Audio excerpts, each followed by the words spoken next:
Hello.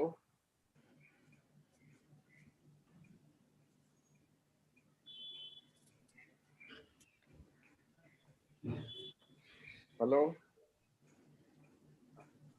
Vinodbhai અમારું webinar ચાલુ છે.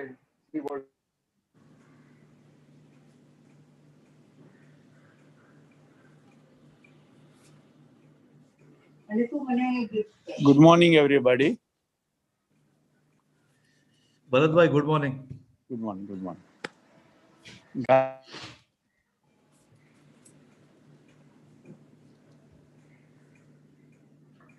Sir, we are live.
We can start.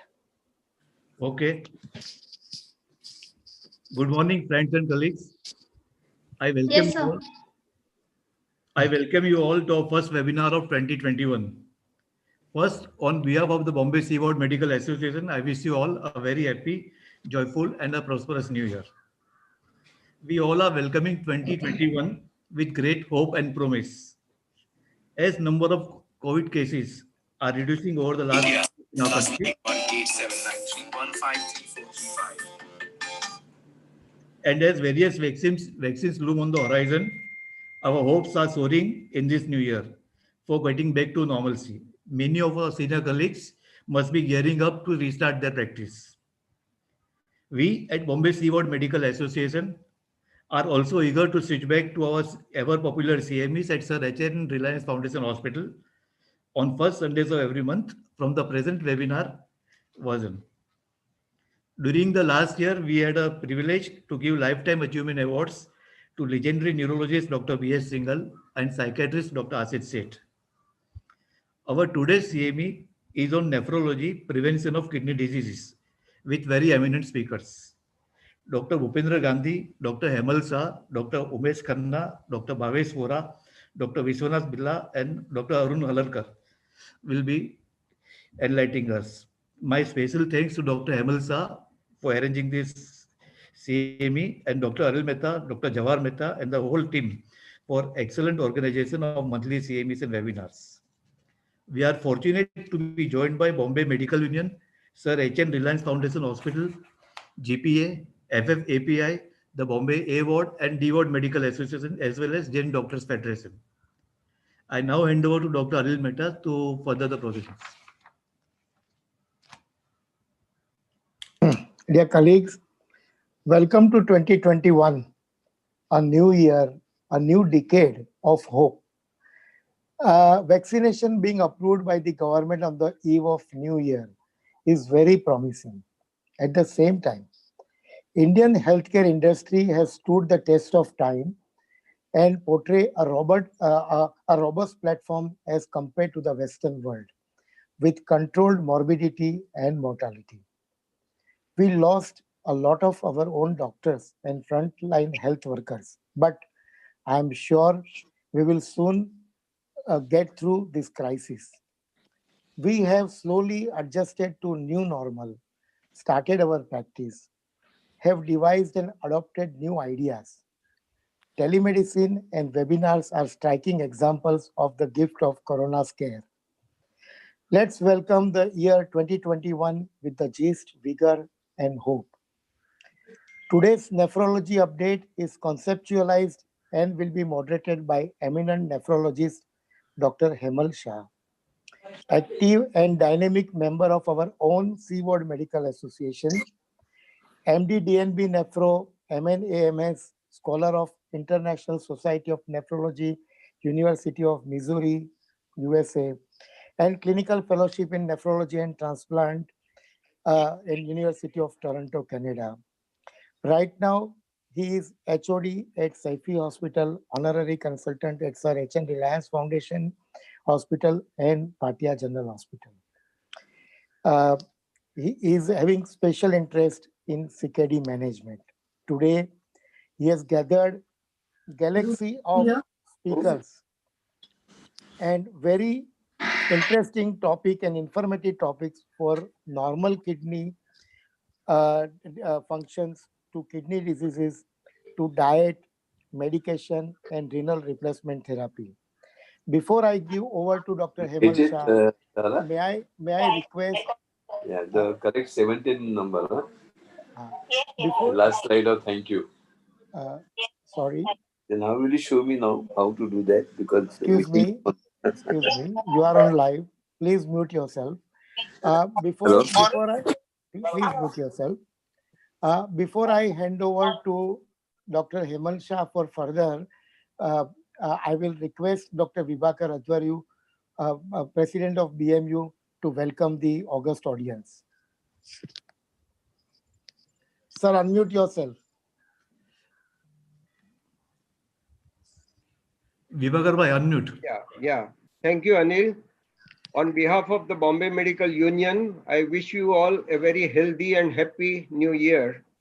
I welcome you all to today's webinar on prevention of kidney diseases, being organized by our own very able and enthusiastic Dr. Hemal Shah, who is going to moderate the proceedings.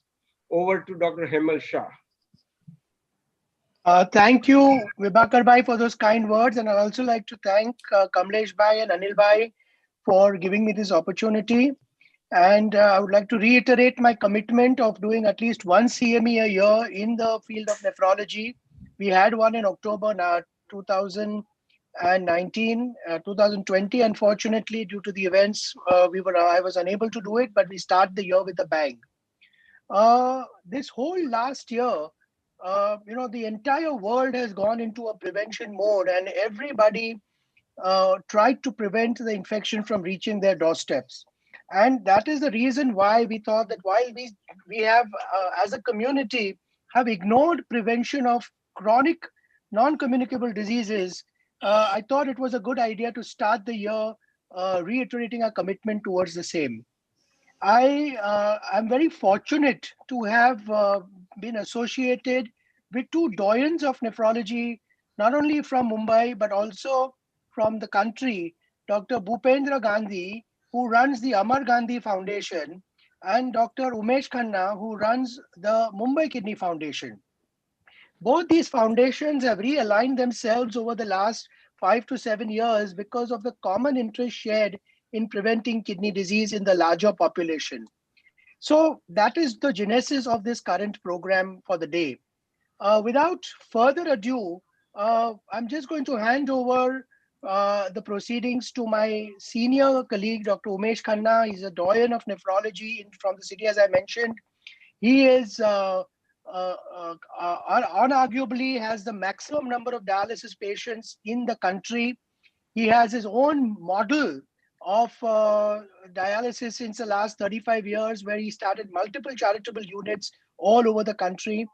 He has his own center in Borivali and is associated with the Asian Art Hospital, and in his lifetime has been associated with Sir H.N. Hospital, under whose auspices we are doing this program, and the Lilavati Hospital in the past. But more interestingly, apart from being a great nephrologist, I think he has shown me the path and also guiding both the Amar Gandhi Foundation and the Mumbai Kidney Foundation towards this step of larger community care, wherein we are doing work in preventing nephrology.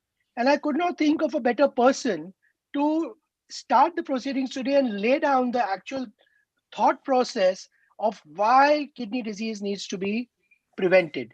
And with these words, I hand over to Dr. Umesh Khanna to give us his thoughts on the burden of CKD and prevention.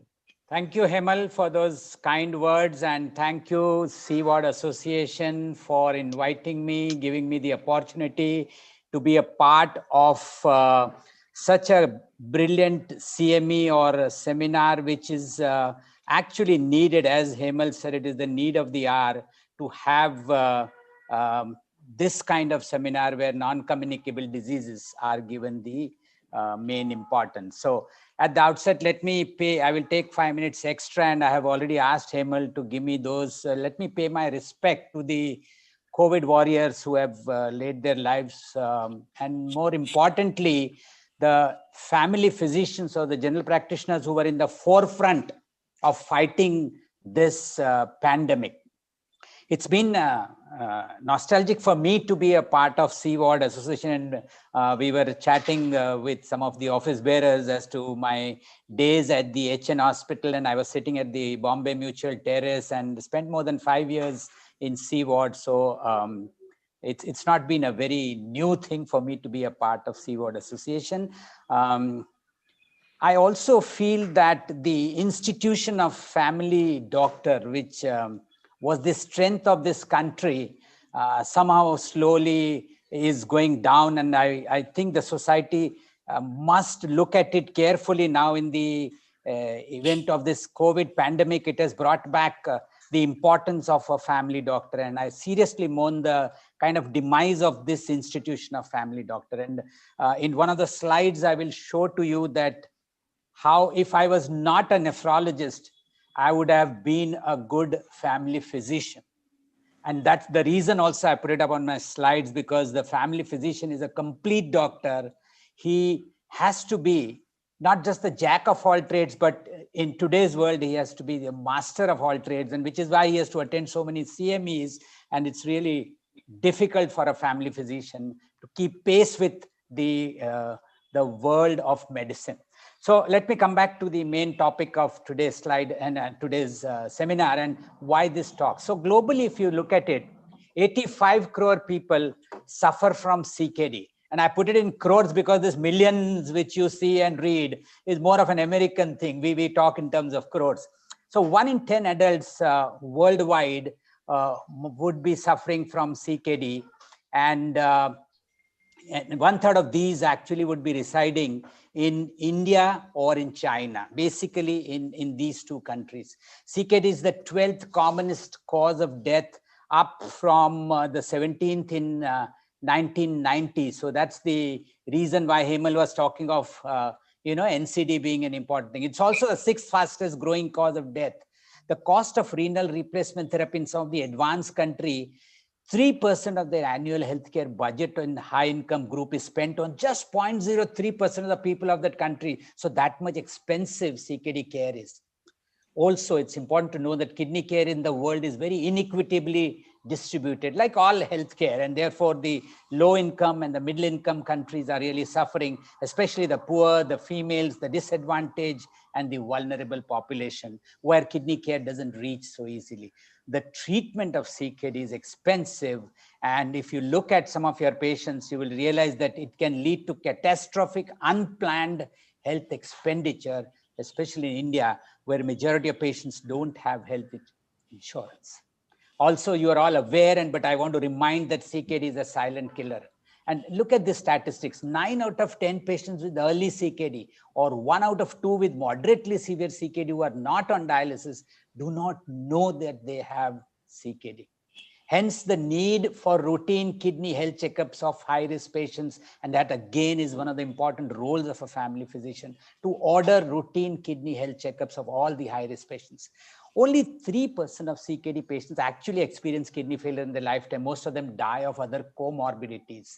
So it's important, again, this line, that CKD not only kills on its own, but it also increases the risk of 5 major killers in the world. If you see the global statistics of major killers, heart disease is top on the line, but then diabetes, hypertension, and some infectious diseases, TB, HIV, malaria, etc. So CKD is a disease multiplier. If you have CKD, you have any of these diseases, you fare worse. And we saw it in COVID also. CKD patients they fared much worse. Similarly, if you have the non-communicable diseases, your chances of CKD are high, and therefore it's a disease multiplier. And most patients, we as nephrologists see, they just crash land unplanned into dialysis. And that's because they have not been following up with the nephrologist. What about India? Let's come back to our own country. With less than 3% of land mass, India hosts 17% of the Earth's population. Our population is 138 crore as of last year. Abhi aur badh gaya hoga. So India spends just 1.5% of GDP on health. Look at China, 6.5%. USA, 27%. Our per capita income, and you might be thinking it is quite large, it's about 11,000 per month. But 26% of Indians live below poverty line. And this poverty line you can do up and down depending on kitna dikhana hai. So politicians play around with the poverty line and tell you itna is the, Indians living below the poverty line. But I think what the statistic shows is that the incidence of CKD in India is around 200 per million population, but the prevalence is around 800 per million population. Let's talk of simple figures, which all of us understand. And I'll give you in brief. 15 crore Indians suffer from CKD. 2 lakh Indians are on dialysis.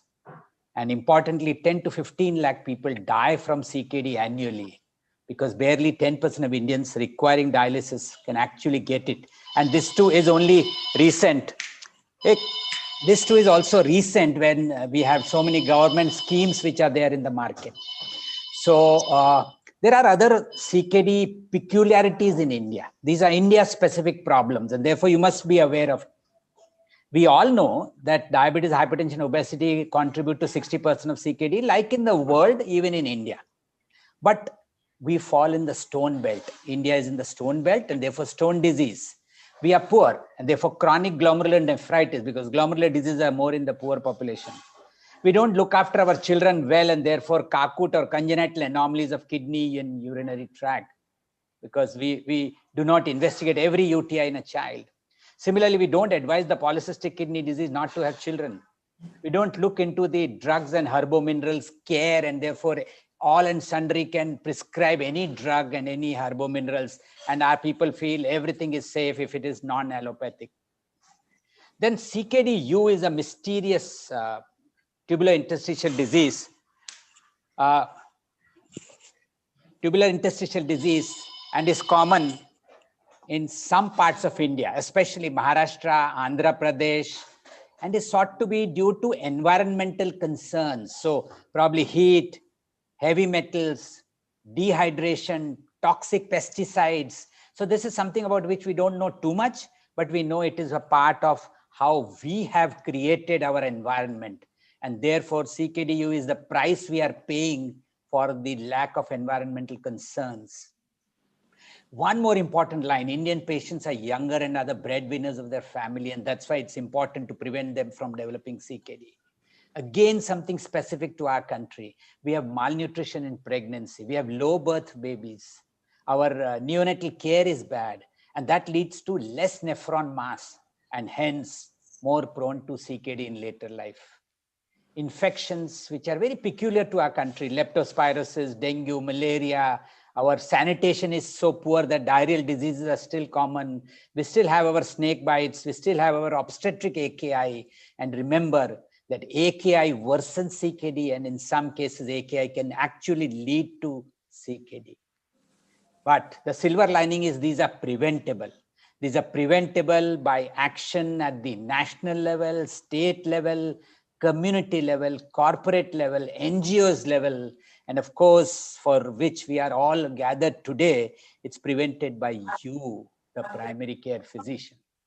So we all know about this, that India is the diabetes capital of the world, but we should know that there is a link between the three. That means diabetes, CKD, and cardiovascular disease, they all meet at some point, and therefore CKD being a disease multiplier is an important thing.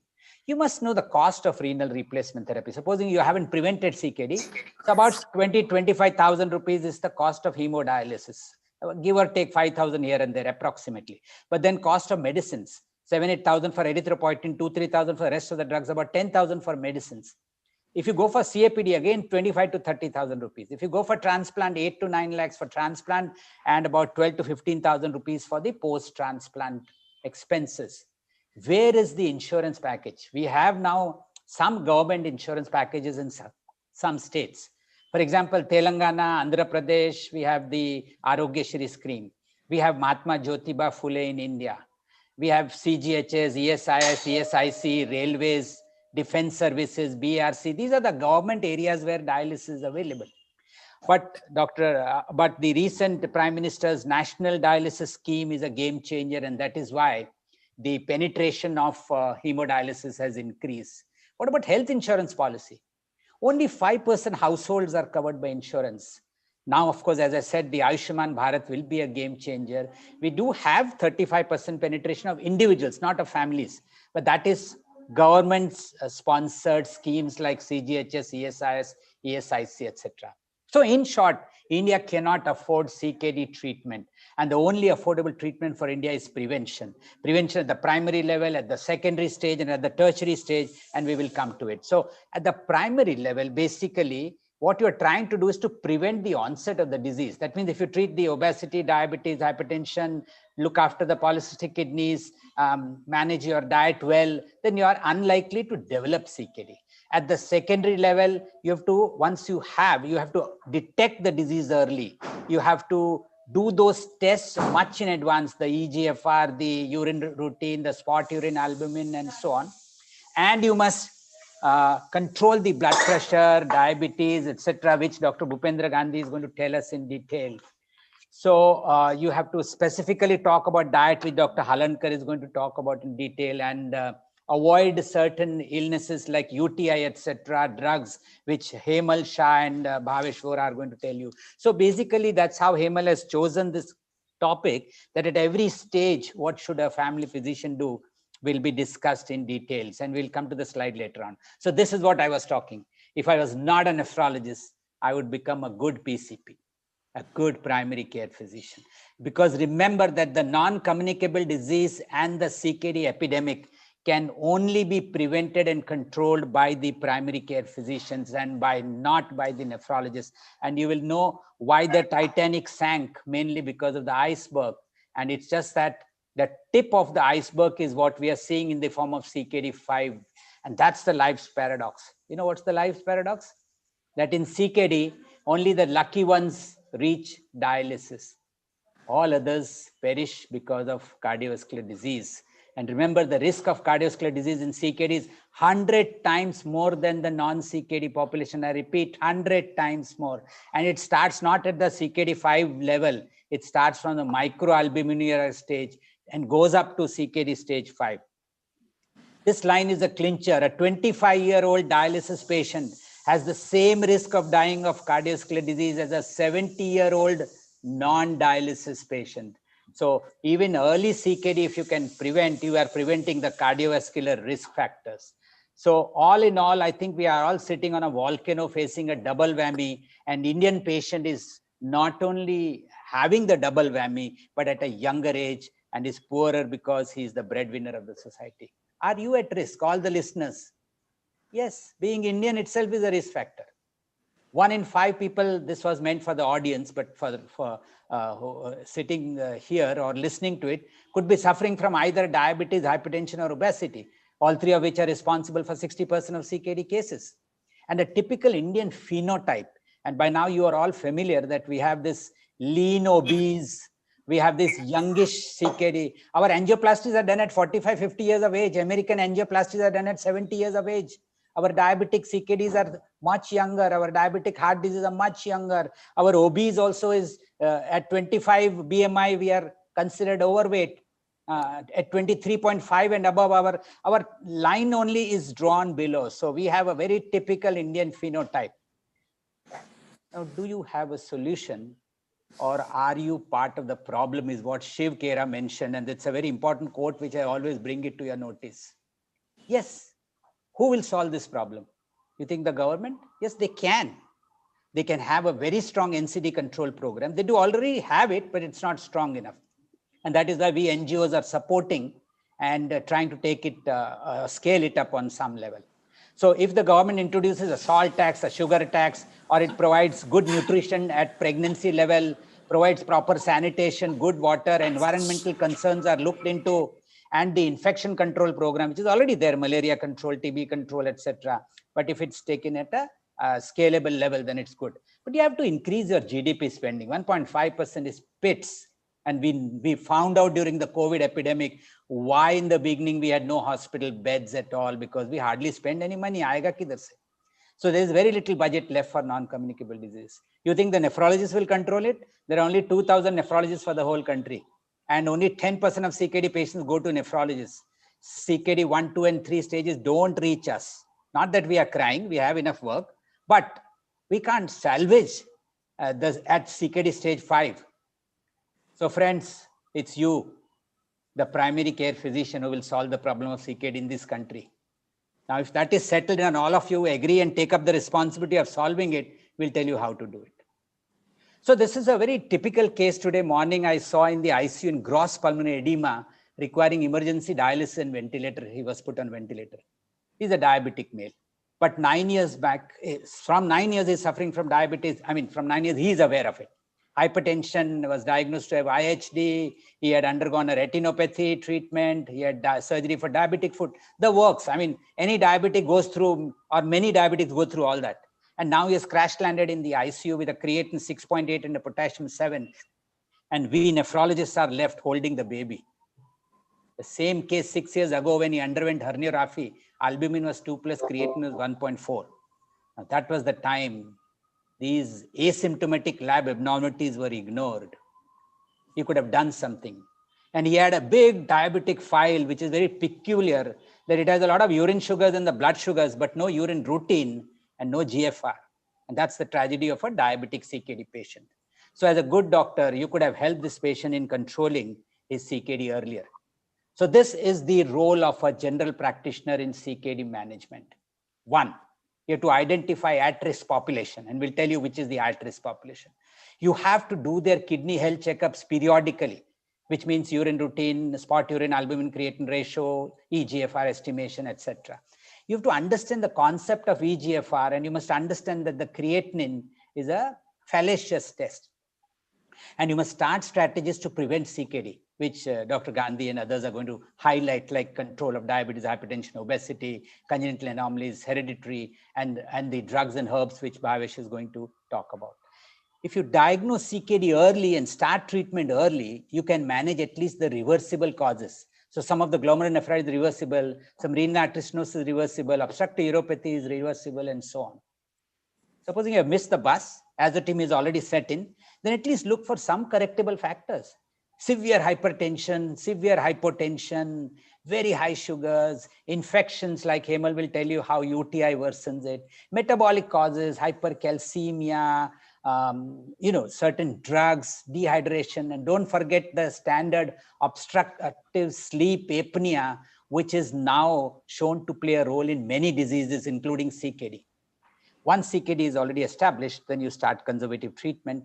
And of course, there are new roles for SGLT2 inhibitors, ACE-ARBs. We are still struggling and trying to learn the roles of these SGLT2 inhibitors, but they are there. And I think we'll learn more and more in the coming years of their importance and where we must use and how we should not abuse the usage of SGLT2 inhibitors. So which are the at-risk patient where, you've seen those government files where they put a sticker laga dete hai. So that's the kind of red flag you must put in all the files which your patients bring to you. So those who are diabetics, hypertensives, obese, smokers, senior citizens, those who have a very strong family history of diabetes, hypertension, kidney disease, patients with stone disease, those who have orthopedic guys with, chronic backache or the chronic migraine fellows who are on NSAIDs, all these are high-risk patients. Those who have suffered from AKI in the past, you must keep them on your radar. And those who have a history of pregnancy with hypertension, they are to be kept on red alert. But with folded hands, all the nephrologists will tell you that urine routine is a poor man's kidney biopsy, and do not ignore urine analysis, especially the asymptomatic urine abnormalities, because they could be the harbinger of a serious disease. Proteinuria could be early sign of end-stage renal failure in 10 years from now or 5 years from now, because at that stage it was treatable. A glomerular hematuria, RBCs in the urine, somebody who had come with a, for employment checkup, pre-employment checkup, 15 to 20 RBCs, you could be having an IgA nephritis, hereditary nephritis, which would lead to CKD in future. UTI in children, please, every UTI in a child should be investigated for Kakut. So you must tell your laboratory the concept of EGFR. If your laboratory is old-fashioned and is giving you creatinine, then you must tell that the creatinine will start going up only after the GFR falls below 60. That means half the kidney function is over. And also that everybody with a creatinine of 1.2 is not similar. These are 3 patients with 1.2, a 22 साल का 58-year-old and an 80-year-old female. This 80-year-old female is stage 3 CKD. The battle is almost lost if you have not noted it earlier. And hence, preventing kidney disease in high-risk patient means care of diabetes, hypertension, and obesity, control of all these things, avoidance of NSAIDs and indigenous medicines, aggressive management of stone, congenital anomalies to be looked into, genetic counseling. And then don't forget that we see a lot of AKIs who reverse. So AKI is considered a reversible disease. But as a family physician, you may be able to prevent some of the AKIs, and you may be able to treat the AKIs much earlier. And this slide tells you which are the common AKIs in family practice. Most commonly is the febrile illness which comes to you. And because he was on drugs which have made him a prime target for AKI. He was on AS, ARBs, SGLT2, etc. And if he develops fever, then you are in trouble. Dr. Halankar's, I think, It is all right. not sad. Anyway, so you have to be careful about certain elderly, frail, malnourished patients who are on these kind of drugs. So you must try, and this is a stone patient. So stone disease, again, for heaven's sake, treat them with respect. And if there are recurrent stone formation, do their metabolic tests, and their diet will be asked by you. Everybody will be asking about diet, but you must understand that in a stone diet, obesity control is a part of stone diet. Salt restriction is a part of stone diet. Non-veg restriction is a part of stone diet. And all these 3, we will be talking time and again for any NCD control. Then remember, if you have bilateral stones, then refer to urologists. And drugs which the family physician use, which Bhavesh Vora is going to elaborate upon, are NSAIDs, diuretics, aminoglycosides, and now ACE, ARBs, SGLT, and a warning for vitamin D and teriparatide, because COVID times almost everybody is in vitamin D. 3 different doctors will be prescribing 3 different brands of vitamin D, and some of them might be giving 6 lakhs of vitamin D. So please be careful about those drugs. And this sick day rule is a slide. It is, you will see in all my presentations. So for heaven's sake, when you have a surgery, bad fever, dengue, malaria, etc., at that time stop some of these drugs which are going to precipitate AKI. If you continue them during patients who are dehydrated, diarrhea, gastroenteritis, these are the times you must forget it. So anyway, friends, we are nearing towards the end of the talk. So primary CKD prevention means control of risk factors, identify the high-risk patients like obesity, hyperglycemia or diabetes, BPD, etc. Control salt, encourage healthy food and lifestyle. The secondary prevention would mean early CKD detection, better BP control, low protein diet, more of plant-based diet, avoid AKIs, avoid drugs, etc. And tertiary would mean taking care of certain symptoms of uremia, guiding the patient as to the type of dialysis, preserving the hand for fistula, giving them vaccination, looking into iron, not getting scared of erythropoietin or IV iron wherever required, not trying to dissuade them for either CAPD or transplantation, telling them how transplantation is a very good form of treatment. And if you see that stage 1, 2, and 3 of CKD, it's the PCP's role. And the nephrologist is right there at the bottom. He has no role to play. But from stage 4 and 5, it is the nephrologist. And therefore, it's a combination. The primary care physician later on hands over the baton to the nephrologist. But even here, it's a joint consultation, which is important. Because for small things, they are going to go back to the primary care physician. For erythropoietin, they might go back to it. And does it make an impact? Look at this slide. It will tell you how much of an impact it is. If the primary care physician has handled the CKD in the beginning earlier, he would not give NSAIDs for the joint pains. He would not allow contrast unnecessarily for the coronary catheterization. Where it's required, it has to be given. He would not treat the UTI with aminoglycosides. He would not excessively diurese the patient and not take care whether the patient is well hydrated or overhydrated. So this is your CKD clinic. That means every primary care physician has a kind of CKD clinic where he will diagnose it, educate, he will delay the progression of CKD, he will manage the comorbidities, treat the anemia with erythropoietin, give vaccinations, all three of them, and prepare for renal replacement therapy. And then there are specific indications when he will refer to the nephrologist, and we have 5 or 6 of us sitting here. These will be the indications where you will refer the patient. Any acute kidney injury, if the GFR falls below 30, he has persistent albuminuria, which you can't explain. There is a very fast or rapid progression of CKD. The urine routine is very active. It shows a lot of red blood cells, RBC is more than 20, and not be explained on the reasons. It's not a menstruation or UTI or so on. Hypertension, which cannot be controlled easily, requiring 3 to 4 drugs, persistently hyperkalemia, recurrent stone disease, and hereditary kidney disease. So ladies and gentlemen, with that, I would conclude with a take-home message that CKD is a growing pandemic and primary care physician will help in controlling it. You should be aware of the new definition and staging of CKD. You should be aware that creatinine is a very insensitive method and change it to EGFR. And you must identify the at-risk patients. You must do their sugars, weight, urine routine, albumin creatinine ratio. You will not ignore the asymptomatic abnormalities. You must treat UTI and enuresis in children aggressively, and please take care of pregnant ladies. From our culture, in the beginning only, pregnancy was treated as sacred.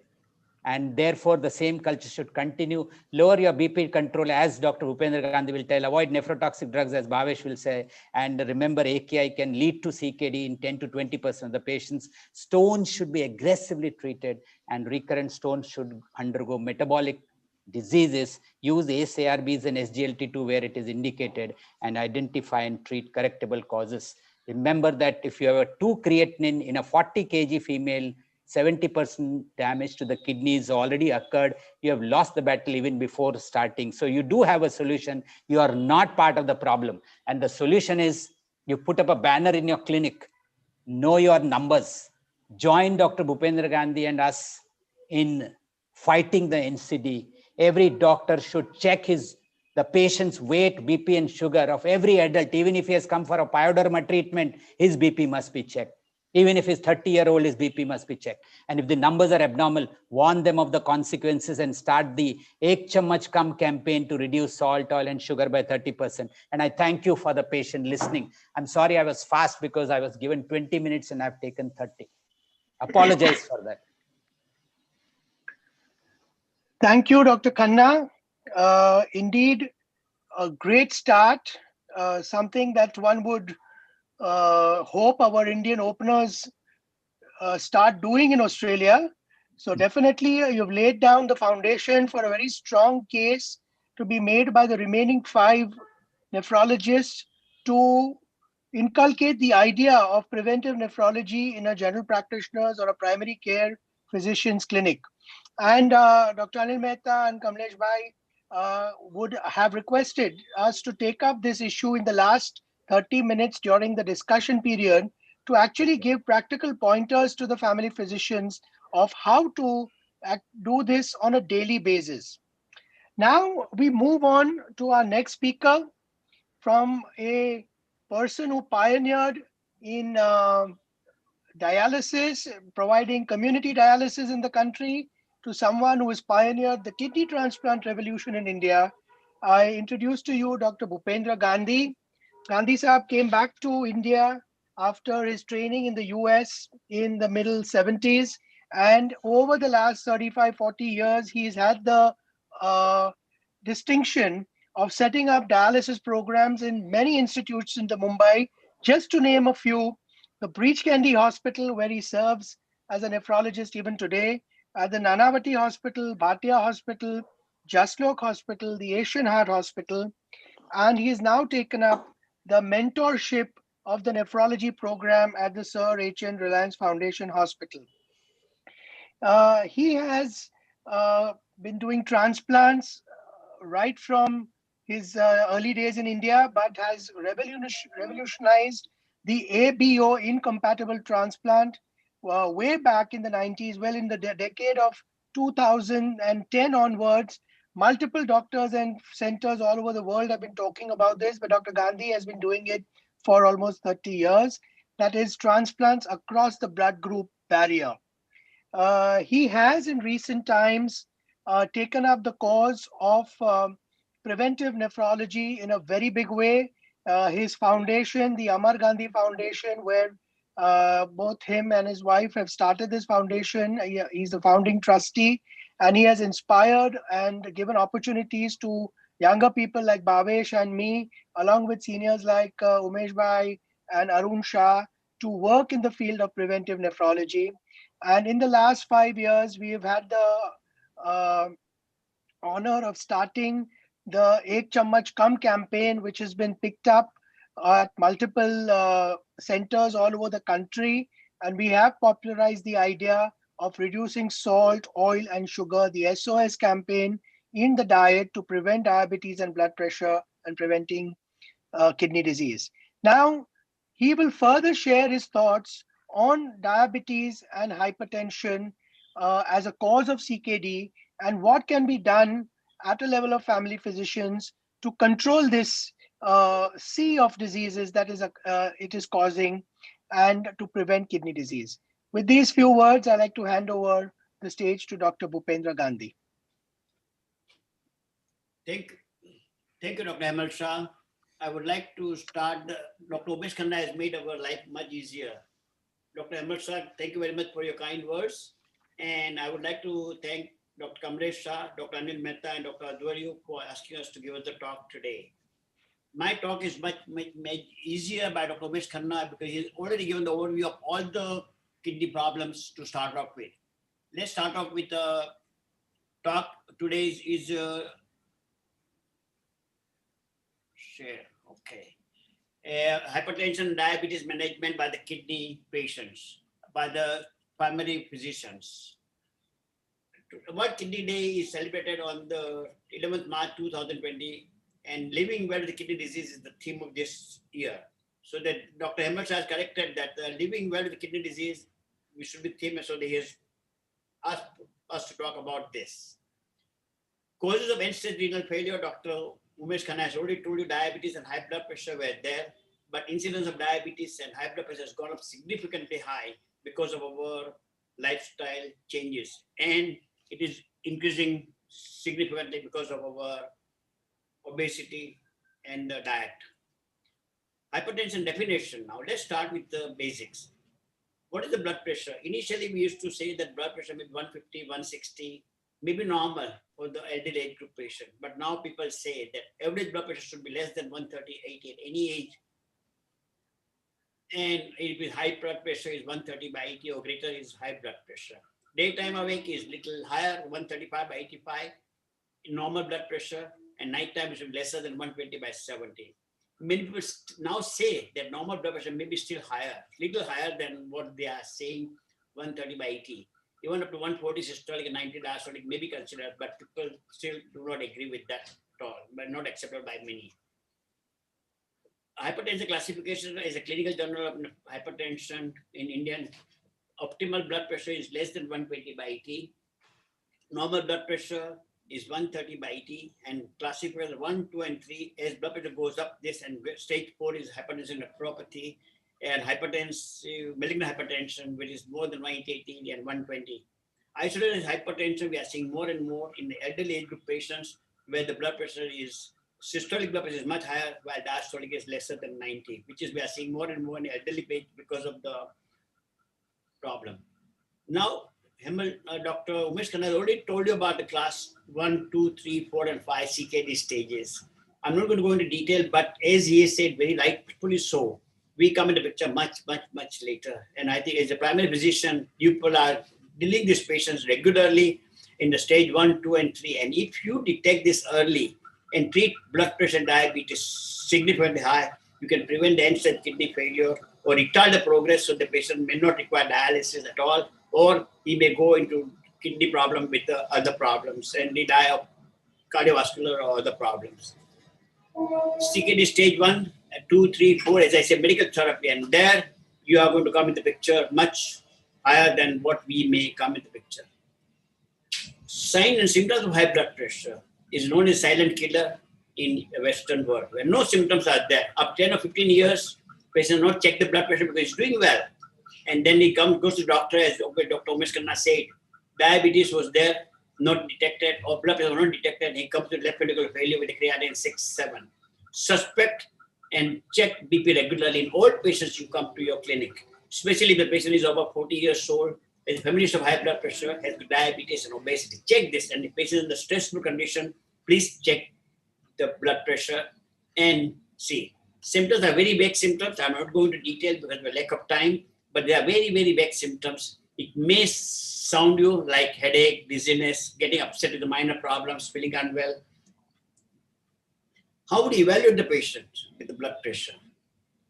What I would like to say over here, record, weight, and document. The reason for this I say document is all of you write down your findings, record the weight and document it. Because when the patient comes, my weight was 70 kilo, and next time he comes 72 kilo, but no, doctor, my weight was same. So it's difficult to argue with the patient. But if you documented it, you can say that, yeah, yes, your weight is going up. Be careful about it. So we record blood pressure and document it. This documentation, we are not doing it very properly. We say your blood pressure is normal. Normal may be normal for 185 may be normal, but next time 88 is going up. So you should document it and tell them, Baba, this is this and this last time is going up. Record blood pressure 3 times before label the patient as hypertension. Don't, first time he comes in, maybe because of height coat syndrome, tension, these other things, maybe, but so document the blood pressure. As routine evaluation, you should do it on the patient with the patient with high blood pressure, like CBC, urine routine with microscopic examination, as Dr. Umesh Khanna said. RBCs and protein in the urine should be done. Urine albumin creatinine ratio should be done, and it should be not only done, but you should look for it and look carefully. If the creatinine ratio is higher, 0.2 protein or 200 microgram albuminuria, you should tell the patient, be careful about it and follow it up. BP blood sugar should be done for the diabetes. Renal profile, as I say, it will be good. I'm not reason about EGFR. The reason for this is EGFR is not done by many of the hospitals, unfortunately, but some of the private laboratories are giving EGFR, and EGFR is a better indication.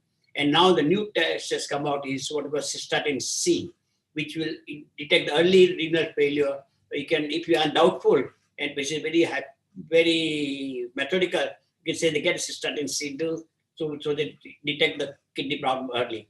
Ambulatory blood pressure recording is good because many times patient argues with us all the time. No, doctor, my blood pressure is always normal at home, but now it's high. So document it by getting a ambulatory blood pressure recording, and now it's done by many pharmaceutical companies at the patient's home without any charge. It should be done. Sonography should be done of the abdomen, especially of the kidney, in the younger age group patients, chest X-ray, 2D echo, and special tests when necessary, like color Doppler of the renal artery, if the renal artery stenosis is suspected, plasma cortisol, BMA. And these are special tests to be done if required. And as Dr. Umesh Khanna says, if you do a proteinuria, significant proteinuria greater than 2 grams in 24 hours time, without any symptoms of high blood pressure, you may have glomerular nephritis like IgA nephropathy, membranous nephropathy, or other thing, or SLE. Then you should do the renal biopsy if required. Test absolutely must in a younger age group patient, so you should not neglect it if proteinuria or blood pressure is there in the younger age group, about below the age of 20 and 30s. Treatment. What is the treatment? I'm sure blood pressure control, as I said, 120 by 80 millimeters of mercury at any age. Do not check blood pressure immediately. Check after he or she is relaxed in your clinic for a little while. Check between lying and standing position, because this is very important. Because many times you check the blood pressure in a sitting position only. By lying, blood pressure may be high, sitting may be little on the lower side, and standing may be still lower. So I think check the blood pressure in lying as well as standing position, and you detect the postural hypotension. Regular monitoring of the blood pressure is necessary, and blood pressure recording at home is highly recommended by electronic or by the regular manometer. It should be done, and tell the patient document it.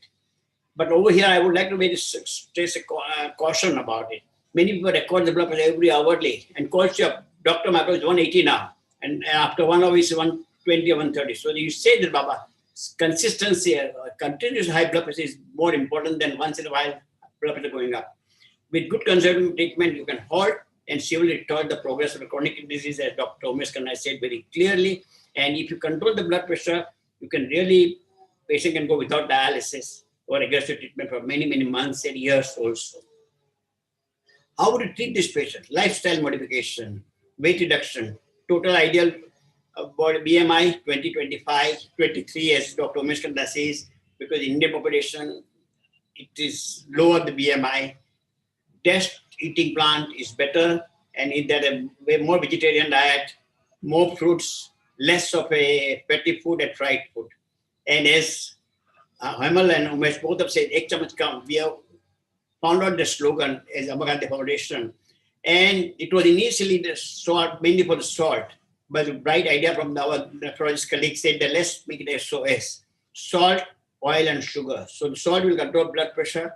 Excess oil will control the obesity and sugar will control diabetes. So the SOS Ek Chamach Kam is a good slogan. I think you should keep it in your plan about all treatments. Avoid tobacco, smoking, chewing. Regular exercises is good for the patients. Stress, and stress must be basic is yoga. And if you do the yoga, especially savasana and other things, it will help you control your stress to get it. Alcohol consumption, avoid if possible, or moderation if patient is insisting on that. And now there comes to the treatment, drug treatment. I think it is impossible to go over all the drugs because all of us have their favorites. I may prescribe thiazide, somebody might prescribe the potassium-sparing diuretics, but somebody prescribes loop diuretics. So I'm not going to go into details of each and every drug because it will take 2 or 3 hours to finish the thing. So the diuretics, there are 3 groups: thiazide, loop diuretics, and potassium-sparing diuretics. And this thing, watch out for hypokalemia and hyponatremia, especially in the elderly age group patients, because they are already lost short restricted diet, hypertension, and if you can give them diuretics, they will produce hypokalemia and hyponatremia. That will aggravate your kidney problem again, and especially in the elderly age group patient. And potassium-sparing diuretics, you should be very careful in a patient with high creatinine. ACE and ARB are renoprotective drugs. Really, you should use this medication as much as possible, in my opinion, all patients with high blood pressure. So these are good medications and they help it in controlling the blood pressure well as it controls the renoprotective because it decreases the proteinuria. And I think ACE inhibitor, ACE and captopril, enalapril, lisinopril, ramipril, just I mentioned few, and ARB are losartan and telmisartan. They are very frequently used. Losartan is still the most commonly used drug in USA and not used much frequently in India because the cost is very cheapest, I think. Telmisartan is probably the most frequently used ARB in India because of the marketing by the telmisartan group of people. But only advantage of telmisartan compared to losartan is telmisartan can be given once a day, while losartan has to be given minimum twice a day. Combination of ACE and ARB can be used for controlling blood pressure, but we are using it with higher dosages initially. But now we do not use it because of the incidence of hyperkalemia is much higher when you combine these two together. ACE and ARB contraindication and caution. When would you not use it? Once you start ACE or ARBs, check creatinine after 4 days and 7 days. And if creatinine goes up more than 25%, what I say, if creatinine 1 and it goes up to 1.2 or 1.3, be careful because patient may have biliary stenosis or may have other problems. Pregnancy, never use it because fetus will have problem with the kidney. Hyperkalemia, patient has it and therefore you should be careful about using this. Hyperkalemia can be treated by fruit and fruit juices. And patients with CKD stage 3 and 4, we do not use the AS and ARB because it increases the creatinine level. So after creatinine 4, people start avoiding use of ACE and ARBs. Calcium channel blocker is the most commonly used drugs. I'm sure all of you are very familiar with nifedipine, amlodipine, and cilindipine. I think these are all drugs which are very effective and helps significantly in the patient. Also, diltiazem, verapamil, and venidipine also helps the patients in controlling the blood pressure. Unfortunately, nicardipine is not available in India because you can use it in malignant hypertension also for controlling the blood pressure. What are the side effects of the calcium channel blockers? I'm going a little rapidly because of the lack of time. Patient has high blood pressure, edema, headache, palpitation, hypertension are very frequent with the calcium channel blocker. So if basically start getting edema, you may have to cut down the dose or stop it completely. Other medications are beta blockers. I'm sure all of you are well aware of it: propranolol, metoprolol, carvedilol, medeprolol, and others also. Alpha blockers also we use it in a patient who BP is not able to control with all three previous medications like prazosin or doxycycline. It helps in controlling blood pressure, especially systolic hypertension is very well controlled with the prazosin. Central drugs also we are using it like clonidine, moxonidine, and methyl dopa, but they are not used that frequently now compared to the other previous drugs which I mentioned earlier. How would it select what kind of drug to use it in the patients? This is by the, most of people agree with it. Diuretics should be used in a patient who has got a high blood pressure with heart failure. Elderly group patients, they respond very well, and systolic hypertension patients, diuretics works much better. Then in that thing, what I would say, thiazide group of drug is much better, but it works slowly and it doesn't produce massive diuretics also. Calcium channel blockers are good in metabolic syndrome, like obesity, hyperglycemia, and other things. Angina pain also, patient may do better with the calcium channel blockers. Peripheral vascular disease patients, cerebral vascular accidents, systolic hypertension, and diabetes patients do well with the calcium channel blockers. ACE and ARB is a primary drug, as I told you, metabolic syndrome, heart failure, left ventricular dysfunction, post-MI, and proteinuria. And especially proteinuria, you should control it. And if you control the proteinuria, patient kidney will last longer and longer and longer. That's the reason that I think. Another thing, what the maximum dose of proteinuria you can give ACE or ARB? Dr. Mani, I think all of you may be knowing about it. Most of senior people will know about it. He uses losartan as a primary drug in decreasing proteinuria in the patients. And he uses very, very high dose, 300, 400, 500 milligrams per day to decrease proteinuria. He says the cheapest drug and can help it. As long as you're monitoring the potassium, it helps. There's nothing like a maximum dose of this medication. You can go to the patient tolerance, this is what he says it. Alpha blockers, beta blocker in a patient with angina and post-market infarction in a heart failure patient, they will do better with beta blockers. Now, the common question comes, is it better to use one drug or combination of 2 or 3 drugs?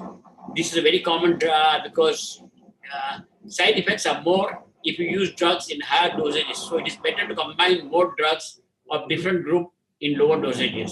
Side effects may be less pronounced. So that I generally prefer 2 drugs minimum, unless the person is very well controlled with one single dose. The thing is, many times I have seen a patient, a combination. Patient uses calcium channel blocker, they use nifedipine as well as cilindipine. I think, no, don't combine 2 drugs of the same class. Use different class.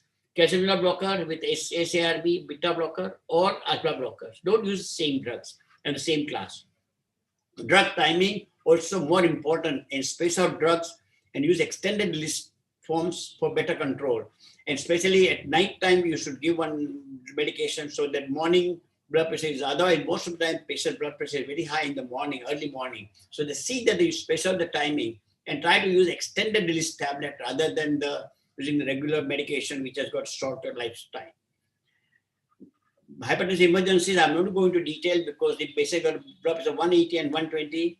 This patient needs admission, and IV labetalol or nitroprusside or nitroglycerin treatment will be available in the hospital with a very close monitoring. If you control the blood pressure, I've seen a patient who is malignant hypertension with creatinine 3 and 4.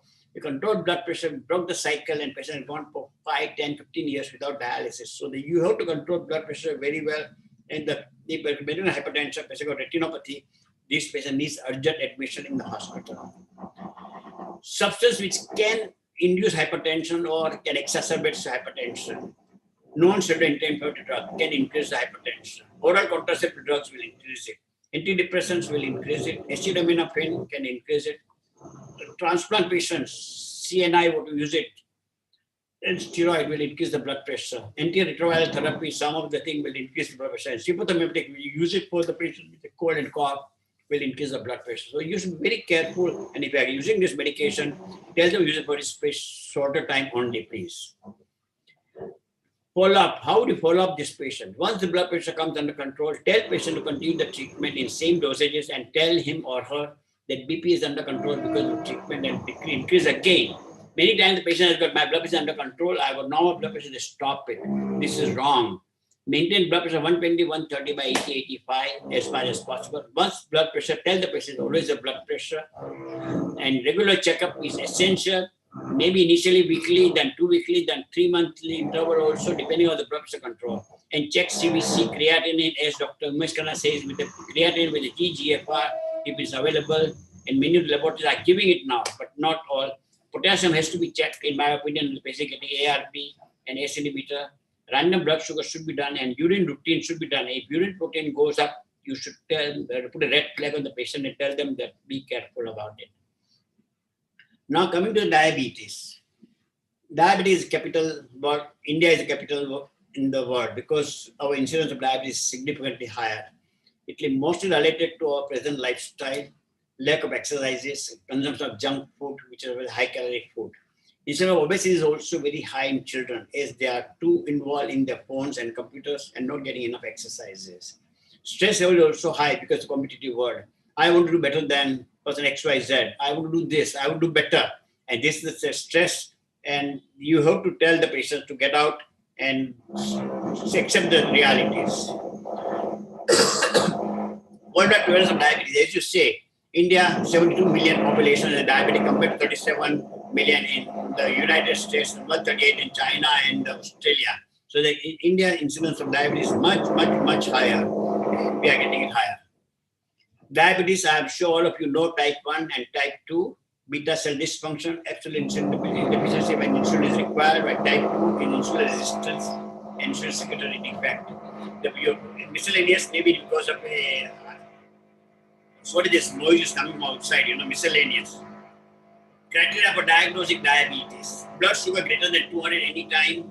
Fasting blood sugar greater than 126. Hemoglobin A1C is above 6.5. And post-viral blood sugar about 200 after glucose tolerance test is indication of diabetes. Risk factors for developing diabetes are family history, as Dr. Umesh Khanna said. Be careful, tell the patient to check it. Obesity or BMI about 25. Physical inactivity, patient is not moving out and gaining weight. Be careful about this patient. Leg stress and ethnicity, some of the risks are very high in diabetes. History of childbirth, above 4 kilos. So if female has a history, they check that patient for the diabetes, not only at that time, but even in the future also.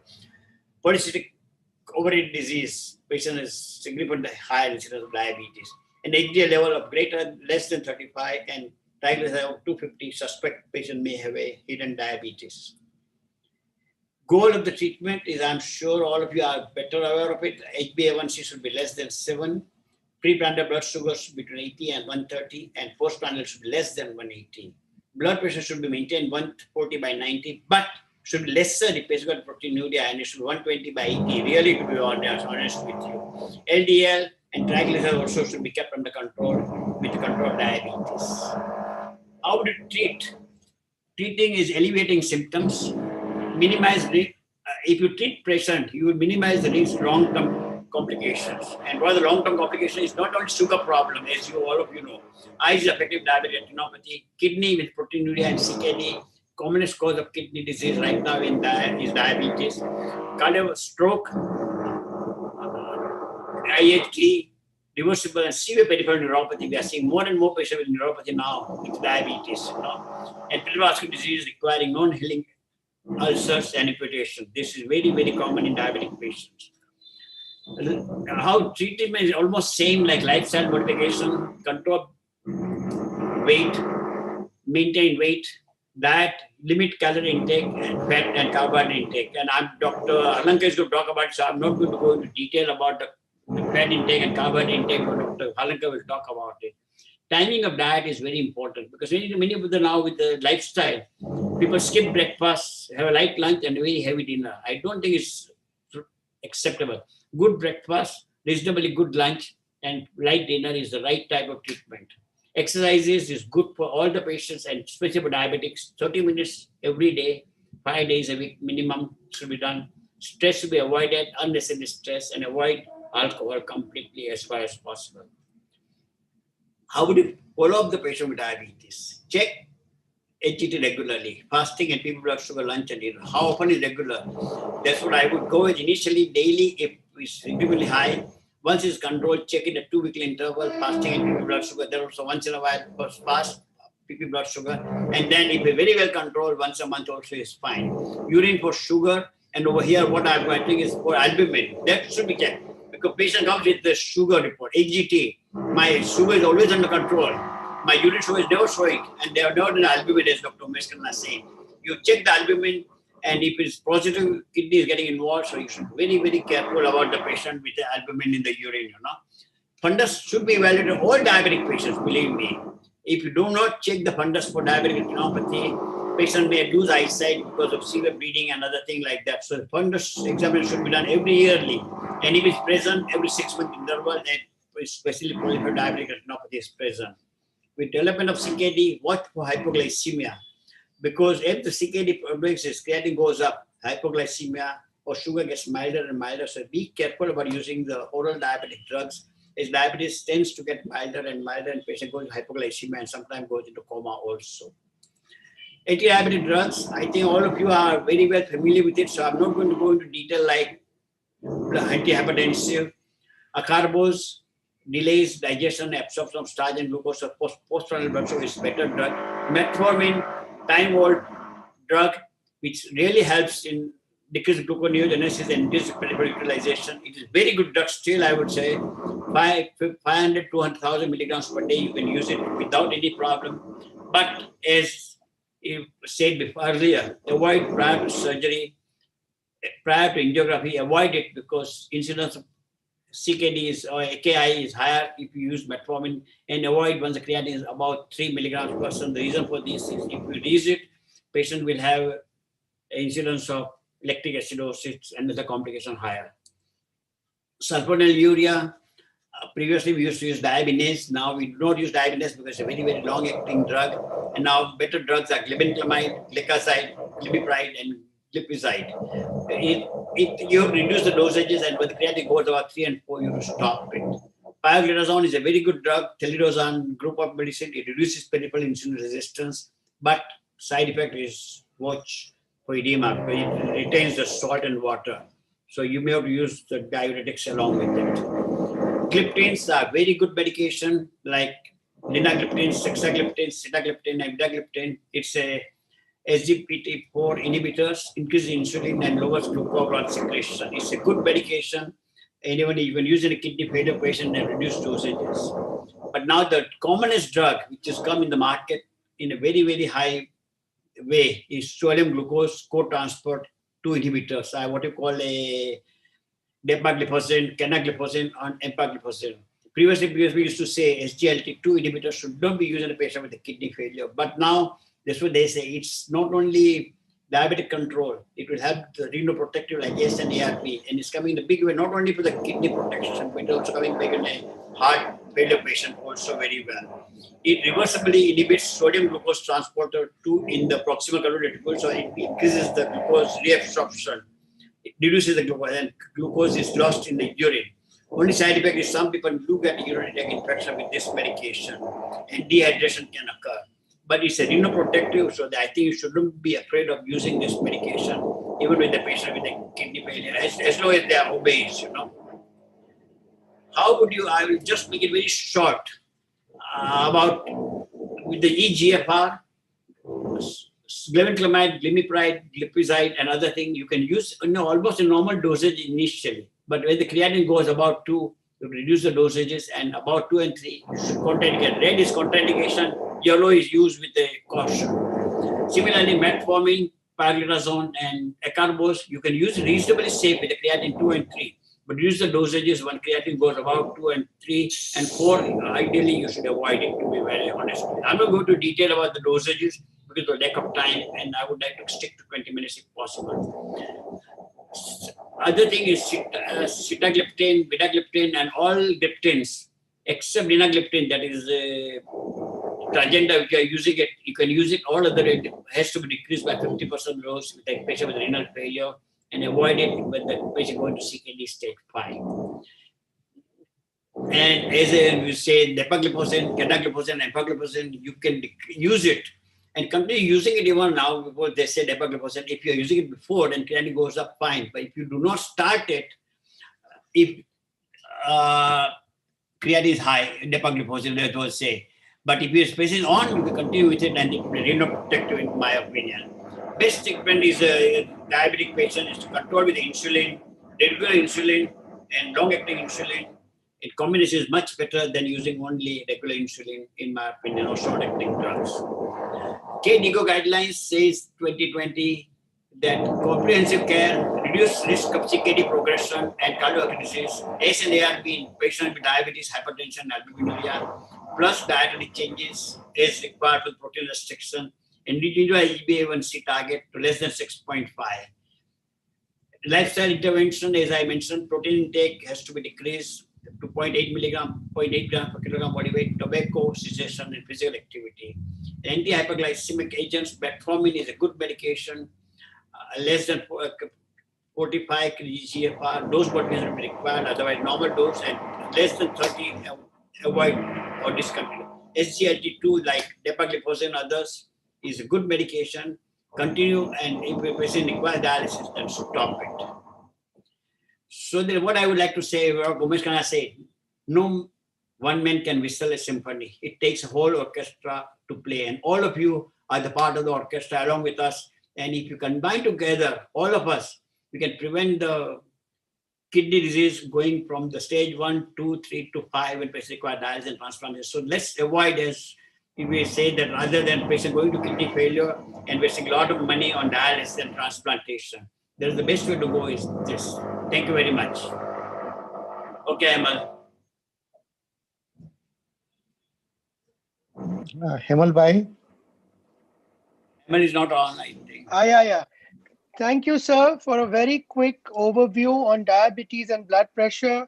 Obviously, it requires a thorough 2-hour discussion if you were to go through the details, but that was a great overview.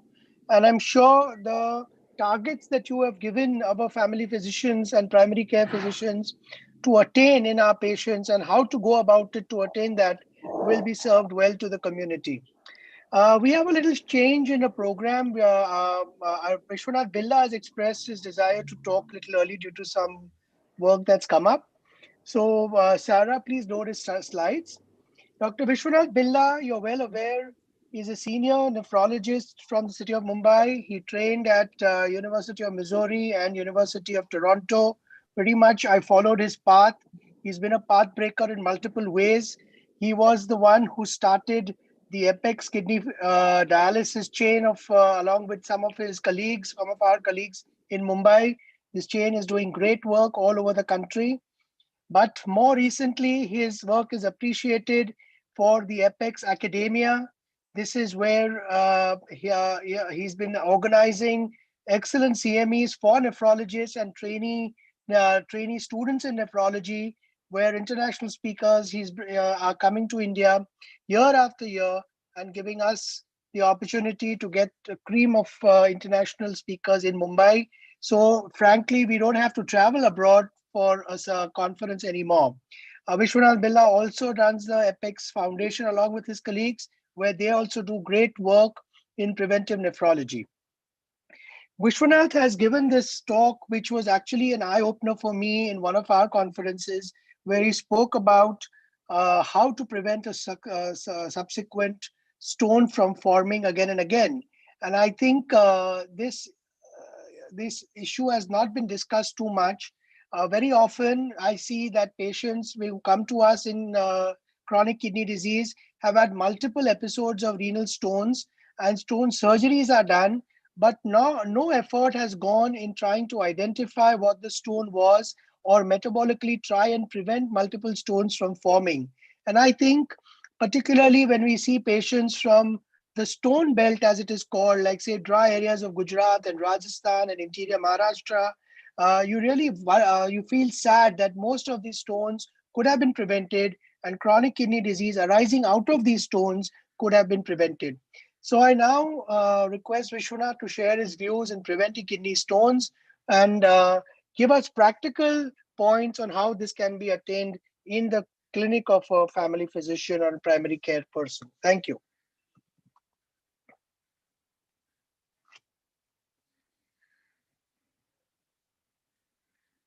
Yeah, can you hear me? Yeah, thanks so much, Hemal, for that embarrassingly long introduction, my introduction. And I thank Dr. Anil Mehta, the entire C-Ward Medical Association for inviting me. And the host has asked you to start your video. What does that mean? Anyway, you can hear me, right? You can see my screen? Yes, yes, yes, sir. Yes, sir. Go ahead. So I will get going. I like what Dr. Gandhi said in his final statement, that this is an orchestra. We are all parts of this orchestra with the motive to help our patients to overcome disease and prevent disease. So we are all actors in this huge orchestra, and we have to work hand in hand. So I move to my first slide. Why isn't this working? Yeah. So essentially, we are going to talk about kidney stones. And as you know, stones are of various types, various kinds. And over a period of time, we have kind of started looking at any kind of stone through the same prism and giving a kind of a blanket treatment to stones, hoping that it would work, but not really sure that what we do works for our patients. So at the outset, let me explain to you that the stones that we see in India are quite different from the stones that we see in the West. So most of our stones are calcium oxalate, whereas in the West, there is a combination of oxalate and calcium phosphate and struvite, etc., etc., etc. So this point becomes relevant when we speak about treatment and prevention. Now, one thing, if there's one message I need to send down to everybody, is that a stone is not a single event. Once a stone former, always a stone former. So if a male develops a stone today, there is a 60% chance that over the next 10 years, he will have a recurrence. And for a female, it is a little less, but it is still about 40%. So if I have a stone once, the chance of me getting another stone in my lifetime over the next couple of years is quite high. And therein brings in the role for prevention. One important aspect about the role of prevention is that, technology has changed over the past 30, 40 years of my lifetime in medicine. I remember when I was a student, if somebody had a kidney stone, the general surgery OTs would have a lot of cases posted for removal of kidney stones. And we would see the morbidity and sometimes the mortality of such a procedure. And when we see that, it becomes evident that there is a huge role to prevent stones, to prevent this kind of morbidity and mortality. But 30 years plus, and we have all kinds of scopes and lithotripsies and endoscopies and PCNLs now to handle stones. And in fact, the way these urologists now handle stones has become so overtly simplistic that you really wonder, should we even bother about preventing stones now that therapy has become so simple? So in other Vishwanath, I'm sorry to interrupt you. We can't see you. It'll be good to see your expressions, please. All right, here I go. Open the camera. Yes. Nice. I was also going to comment the same. Here I am. Okay, so bottom line is history. Sorry, let's go back. So history tells us that if the therapy of a problem becomes very simple, then the role of prevention becomes unattractive.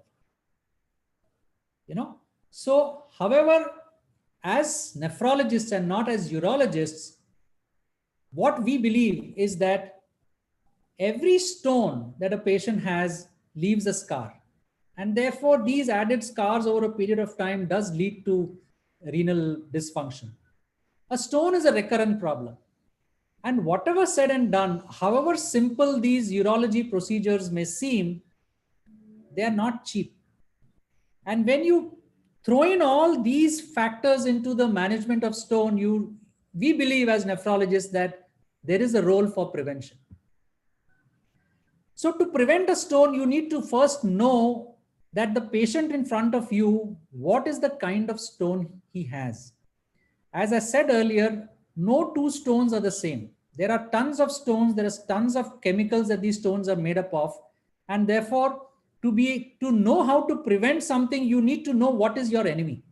So we have two situations here. There's a patient who comes to you with a stone in hand, and there's another patient who does not have a stone. So you have to investigate these two kinds of people differently. So let's look at the first situation where the patient comes to you, he has a stone, but he doesn't have a stone in hand. It's only based on an ultrasound perhaps. So now for a general practitioner, there is a host of little things in your examination, in your basic tests that starts building up the story as to what the stone is made up of. His history is important in terms of what is his fluid intake, what are the other medications he's taking, has he had a previous stone history. You look at his urine features, you look at his pH, specific gravity, are there any crystals in the urine, is there any infection in the urine, what does the x-ray tell you, what does the ultrasound tell you, and then finally you go ahead and do a metabolic workup. So you have to put all these various inputs in front of you to build the case as to what kind of stone this patient has. So let's go through each of these one by one. So the predisposing conditions obviously are pertaining to their dietary intake, which is where water intake or fluid intake plays a very important role. Excesses of diet, whether that's a very high protein non-veg diet, which is rich in oxalate and leads to a low citrate in your urine, that is one kind of dietary excess. Drinking too much of, say, soft drinks is another dietary excess. Drinking too little fluid is another dietary misdemeanor. Also, in the current age of COVID, the vitamin C consumption spike that we have seen, high amount of vitamin C can actually precipitate a stone. So also high amounts of vitamin D, which we tend to use with alacrity, can lead to hypercalcemia, hypercalciuria, and a stone. So all these are important historical factors which help us in creating your story for what is this patient's stone made up of. You then do a urine test, and a urine pH is something that is available to all of us, but I'm not sure how many of us actually look at it. But in the stone scenario, the urine pH is important, because if you find that this guy's pH is persistently lowish, less than 5, you have to, and this guy is a stone guy, then you have to consider the probability of a uric acid and cysteine stones. Whereas if you find that his urine pH is alkaline, more than 5.5, then and if he has a stone, then the chances of a calcium oxalate and a struvite stone increases. Calcium oxalate, which is the commonest stone in our country, however, has no pH predilection and it can occur at any range of pH. The other thing that the urine analysis provides us is the specific gravity, which I'm not sure how many of us really look at it, but you can assess the state of hydration of the patient by looking at his specific gravity. For obvious reasons, less fluid intake, higher the urinary concentration, higher the specific gravity, which means higher the solute supersaturation, which means the higher the risk of stone formation. Now, many a time the urine routine also explains the kind of crystals that there are in the urine. Now, this has to be interpreted with caution, because it's very common for us to find calcium oxalate crystals in the urine and the patient doesn't have a stone. So that's okay. But if somebody has a stone and you see a lot of calcium oxalate crystals, then you could connect the dots and come to a conclusion there is a high likelihood that this stone is calcium oxalate. So for calcium mediated stones, that connection, although vague, can be made. However, if the urine shows a cysteine stone and this man has a stone, clearly this is a cysteine stone.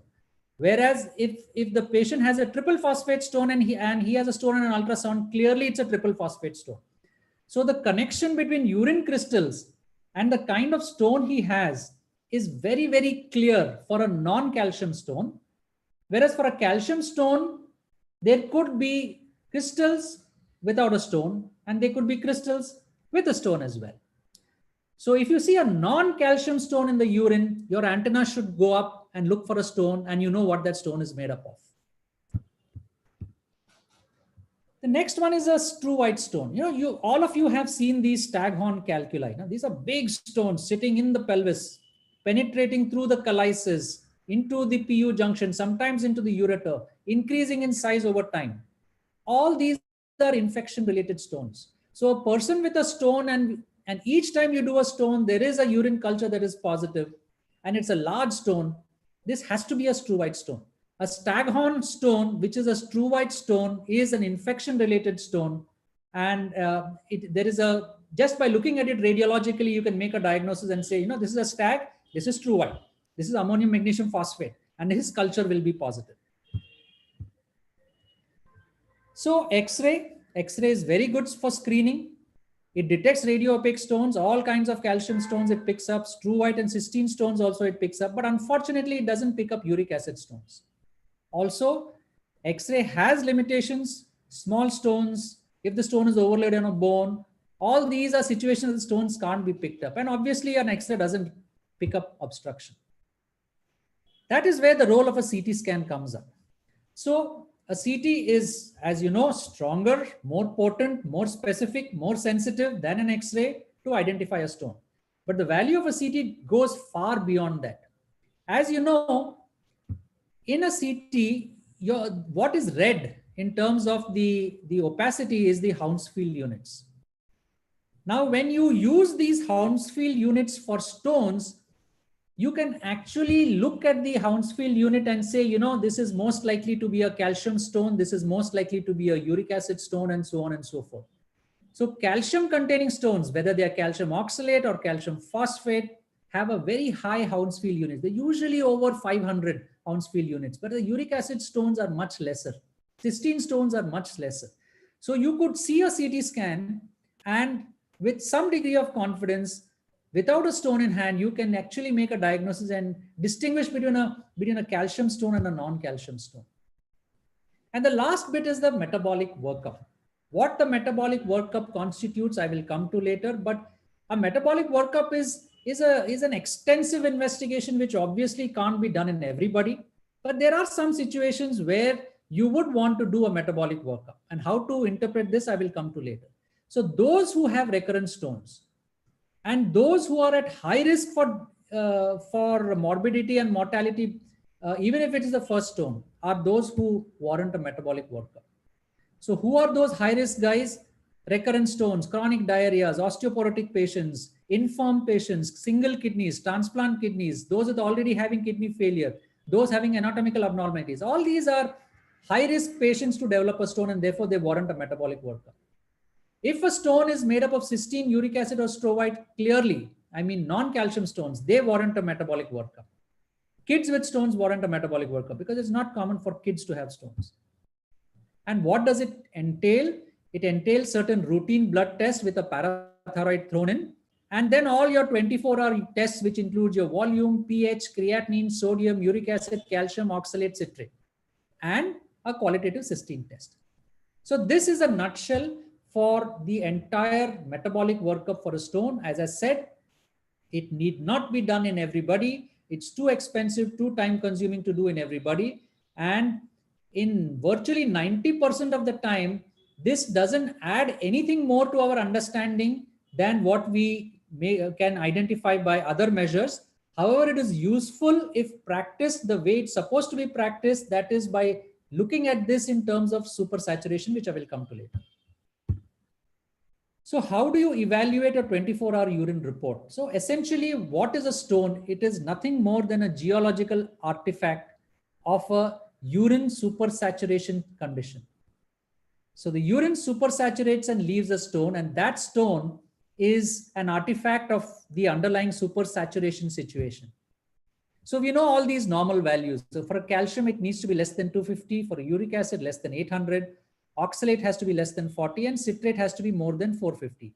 And as you all know, calcium, uric acid, and oxalate are stone forming risk factors, and citrate is a stone protecting factor. So higher the citrate, less the possibility of stone formation, and higher the calcium, urate, and oxalate, higher the risk of stone formation. Now, let me show you something which I'm not sure most of the family physicians would have seen. I'm sure all of you would have done 24-hour urine tests on all your patients. And most of the time, you would realize that most of these values are within normal range. So that's the shortcoming of a simple 24-hour urine test. If you have to take this to its logical conclusion, you need to do this. You need to study its supersaturation risk. And this is a report from a lab called LithoLink in the US, wherein they not only estimate the individual values of calcium oxalate, uric acid citrate, pH, total volume, sodium sulfate, etc., etc., etc., but they also measure the supersaturation risk that we are seeing in red. And that is done with the help of a formula, and which requires a lot of specific inputs which our regular SRL or Metropolis 24-hour urine test does not give us. So therefore, in this country, we are not using this kind of analysis for studying stones. However, there are labs which are now coming up with this kind of approach, and very soon we will be understanding supersaturation. So 24-hour urine test is a step in the direction to study supersaturation, and you can analyze the stone risk only by looking at those parameters which are falling into the supersaturation risk. So that's as far as without a stone in hand. Now let's consider stone in hand. If the patient comes to you with a stone, there's no need to do this entire rigmarole of metabolic tests and supersaturation. You send that stone for analysis. However, the word of caution here, please do not do a chemical analysis of this stone. What you need to do is an X-ray absorptiometry. One of the labs that does this is Bide lab. So they actually give you a report wherein they tell you, I will show you a sample of that report, which they tell you what is the composition of each chemical in terms of percentage within that stone. A chemical analysis only tells you plus minus, present or absent, calcium present, uric acid present, phosphate minus, ammonium minus, so on and so forth. That doesn't help. So to analyze a stone report, you need to see a stone report, which I will show you here.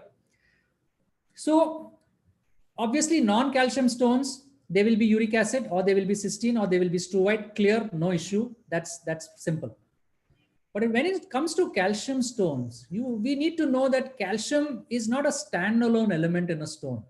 It goes either with oxalate, it goes either with phosphate, it goes either with monophosphate or diphosphate, and accordingly the kind of stone that you see can be different.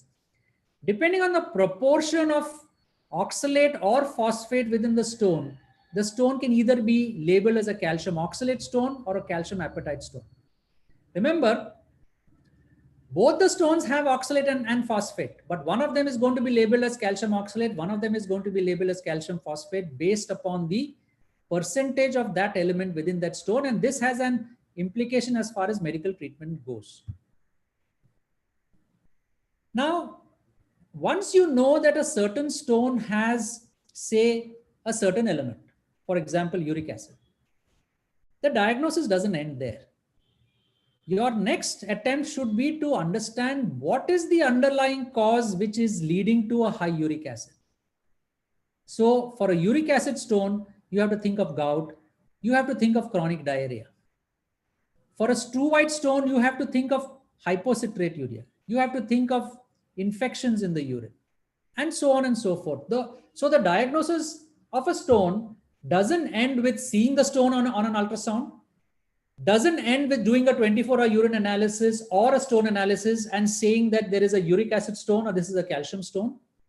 Rather, we need to go beyond that and identify what is the clinical etiology which is precipitating this kind of element, be it calcium, cysteine, struvite, or ammonium urate, which in turn is creating an abnormal urine analysis, which in turn is bringing about a stone on the ultrasound or a CT. So for a non-calcium stone, the relationship between etiology and the element in the stone is quite straightforward. However, for a calcium stone, it becomes a little complicated. As you can see, there is a 1:many relationship between the element in the stone and the underlying etiology. Let me take calcium oxalate, for example.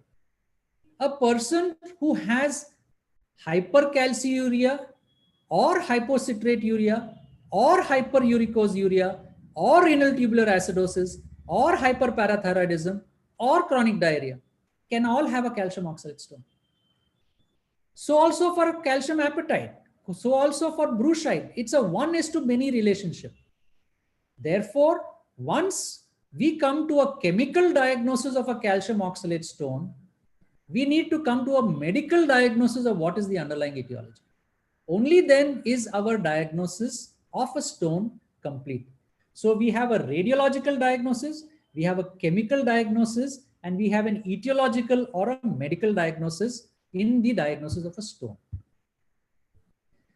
So that's as far as the stone goes. To come to the medical diagnosis, you have to put in a whole range of inputs that you had based upon how the shape is and size is on the ultrasound, how your 24-hour urine analysis is, how the crystals and what kind of crystals you're seeing in the urine, what are the metabolic risk profile, what are the stone analysis reports if available. You jumble all these together, and that is when, by applying your mind, you can come to what the underlying medical cause of that stone is. So for this calcium oxalate stone, I'll give you an example. This patient had hypercalciuria and hypocitraturia, and hypercalciuria was a renal hypercalciuria, and hypocitraturia was because of metabolic acidosis. So this man's calcium oxalate stone, which is a chemical diagnosis, is because of hypercalciuria and hypocitraturia, which is because of renal hypercalciuria and metabolic acidosis. That is the complete diagnosis to stone, and especially at the family physician level. If a patient has hypercalciuria, since I've already mentioned to you in the beginning that calcium oxalate forms 93% of the stones in this country. So even if you don't have intricate and extensive investigative modalities to identify the chemical in the stone, certain blanket approaches may apply and may be reasonable as well. First is reduce sodium intake. Anybody with a calcium stone, reduce sodium intake. How does that help? Remember, sodium and calcium are dancing partners.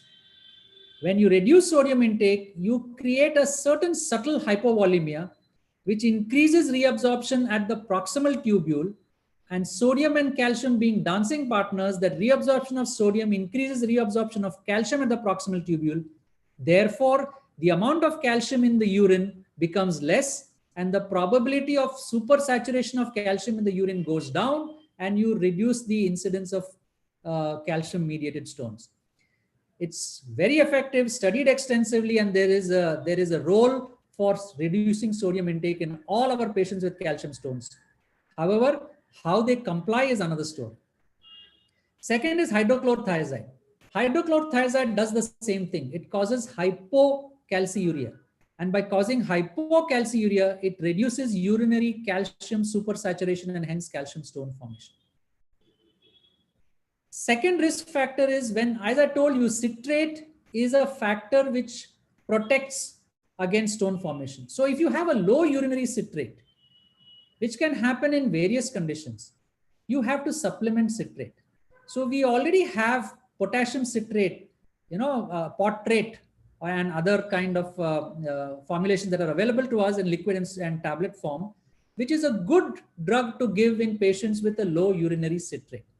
However, a word of caution, while citrate is protective at the lower end of pH, you give citrate, you prevent stone formation.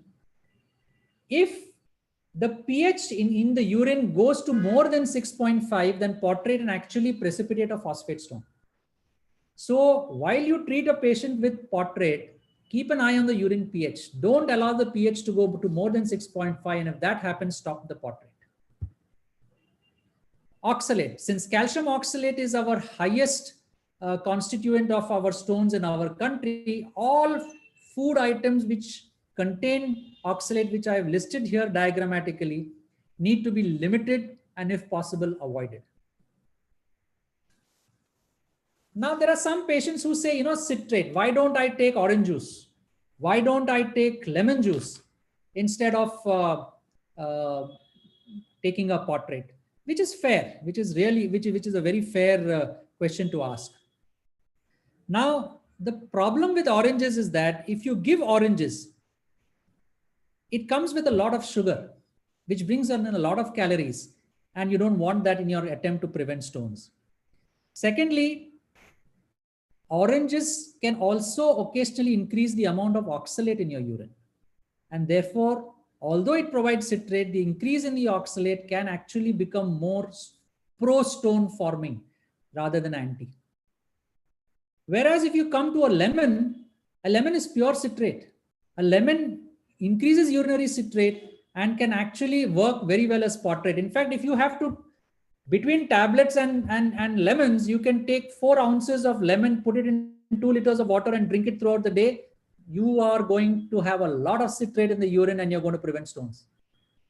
So that could be an Ayurvedic approach or a homegrown approach for preventing stones. And if I may close my talk, my 20 minutes, with one major advice, and is make sure that you consume a minimum of 2 liters a day, because it has been studied that a minimum 2 liters is what is essential to prevent stone formation. I actually tested this on myself on 2 occasions. Without my knowledge, I asked my colleague to measure how much water I was drinking in a day. And believe me, I wasn't drinking even a liter of liquids in a day. So all of us in today's day sitting in our air-conditioned cars and offices have a very low consumption of water. And therefore, knowing this, and if this is applicable to our patients, pushing them to drink more than 2 liters by measurement is a key goal to achieve. I close my talk here. Thank you so much. Thank you, Vishwanath. That was brilliant as usual, as expected from you. I'm sure this is going to open the minds of the primary care physicians of at least going beyond removal of stone. And of course, this is a very complex topic. It will need a little bit of time and effort to understand, even as a nephrologist. But I'm sure our job today is done to prevent chronic kidney disease. If stones can be prevented rather than treated, then the burden of CKD in the country will reduce. And if we can take one step towards that, of at least even investigating, I think our job for today has been done. With this, I will move on to the next talk, which I shall be sharing my views on urinary tract infection and preventing UTIs as a burden of morbidity and mortality on our patients, as well as preventing chronic kidney disease. Sarah, can I have my slides? I'll request you to share them from your end and respond to my next command for next slide.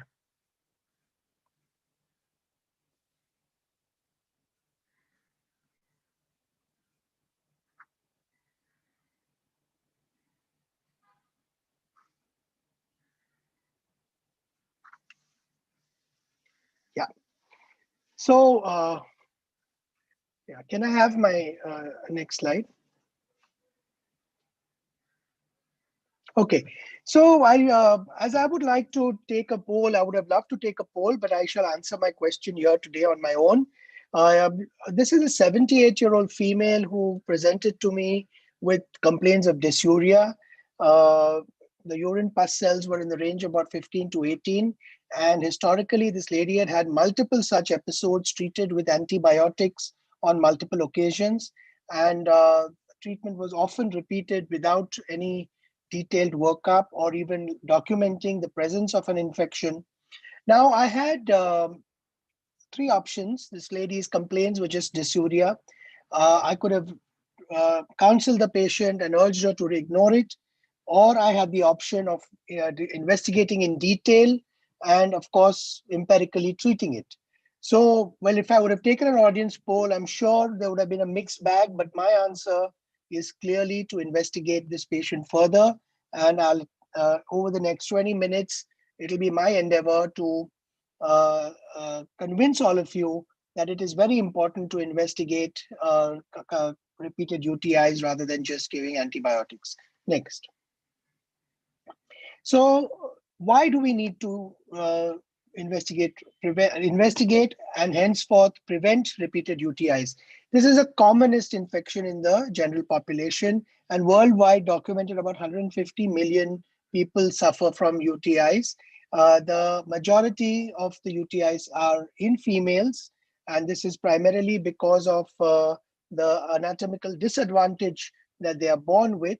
About 20% of women will suffer in the age, have UTIs in the age of 20 to 64 at least once a year, and about 50% of them will have during the lifetime. Now, if you look at it in terms of the number of cases, like say just in India, if you're talking about 140 crores and you say 50% of them are women and 50% of them will have UTIs, then you're talking about almost 35-40 crore people suffering from urinary tract infections in their lifetime.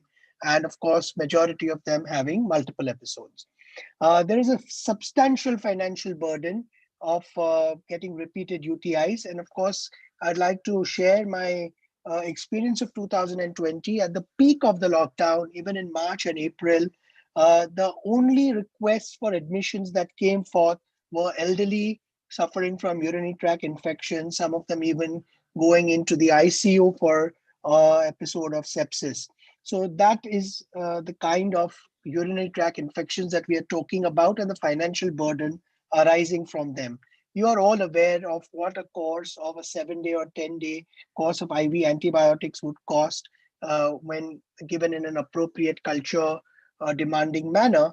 So you're all aware of the financial burden this can cause. I've already mentioned about these patients going into ICU. So these patients can get really sick, particularly the elderly. They can present with altered sensorium, have severe sepsis, requiring inotropes and multiple other ICU interventions before their urinary tract can be brought under control.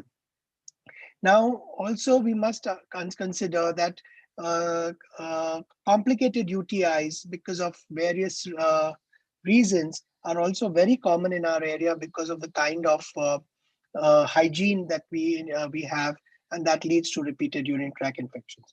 And the last but not the least, the cause of our discussion today is that repeated UTIs will slowly but certainly go on damaging the kidney. At every subsequent infection, there will be a little loss of GFR and will add to the burden of CKD in our country. And particularly if there is somebody who's already having a diabetic nephropathy or some other cause causing the kidney CKD, every episode may cause a significant fall in GFR in these patients. Next. Now, we'd like to kind of, we were conventionally always taught about 10⁵ colony count in bacterial urine culture as a significant bacteriuria, but the IDSA has now relaxed it to 10⁵ in patients who are significantly symptomatic. So if you do have a culture report which is 10⁵ and the patient has all the signs and symptoms of a urinary tract infection, then this also is considered significant.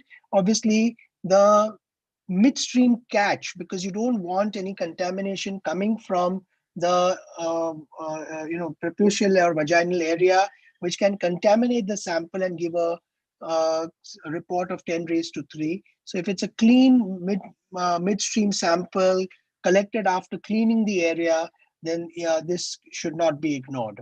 Next. So pathogenesis, you're well aware that it is, as I mentioned, it's mainly a local reservoir of infection. It could be in the rectum or the vagina. It could be in the perianal region. This bacteria then creep up to the urethra and then into the bladder. And of course, females in their sexually active age group can have these bacteria transcend into the urethra because of the trauma of the intercourse. Of course, males also have had urethritis and infections arising out of the same, but less often compared to the female. Hematogenous spread is also well known, that the bacteria are sitting somewhere arising out of maybe the GI tract or from intra-abdominal or chest infections, and then creeping into the urinary tract, causing a significant infection. Next. Now, the predisposing factors, continuing it, there are one major important point that I would like to reiterate here is that any gynecological or urological disease, which could be in any form, could be a urinary tract obstruction in the form of a stone, or could be a prostatic hypertrophy in an elderly male, urethral strictures, neurogenic malfunctions, particularly with a significant post void seen in patients with neurological disorders, or diabetics due to local diabetic cystopathy. These are going to obstruct the flow of urine, and as a result, urine stasis in the bladder is going to be an excellent urine culture medium, allowing the bacteria to proliferate there significantly and cause a significant infection. Women, of course, will always bear the brunt of these issues because of the short urethra and the anatomical disadvantage which they possess. Next. Classification of UTI can best be simplified in the anatomical way. That is, you have acute pyelonephritis when the kidney is infected. It could then, repeated infections can lead into a chronic pyelonephritis. Of course, the bugs may differ. Then you have the urethritis or cystitis, and the symptoms there will be more local towards voiding or doing the passage of urine compared to upper urinary tract infections, which will have its own set of complaints, which helps us differentiate the two. Next. Looking at that in a little more detail, you have a sudden onset burning, dysuria while passing urine. There are no systemic symptoms. There may be suprapubic pain. The WBC counts in this situation will be normal because it's not a systemic complaint.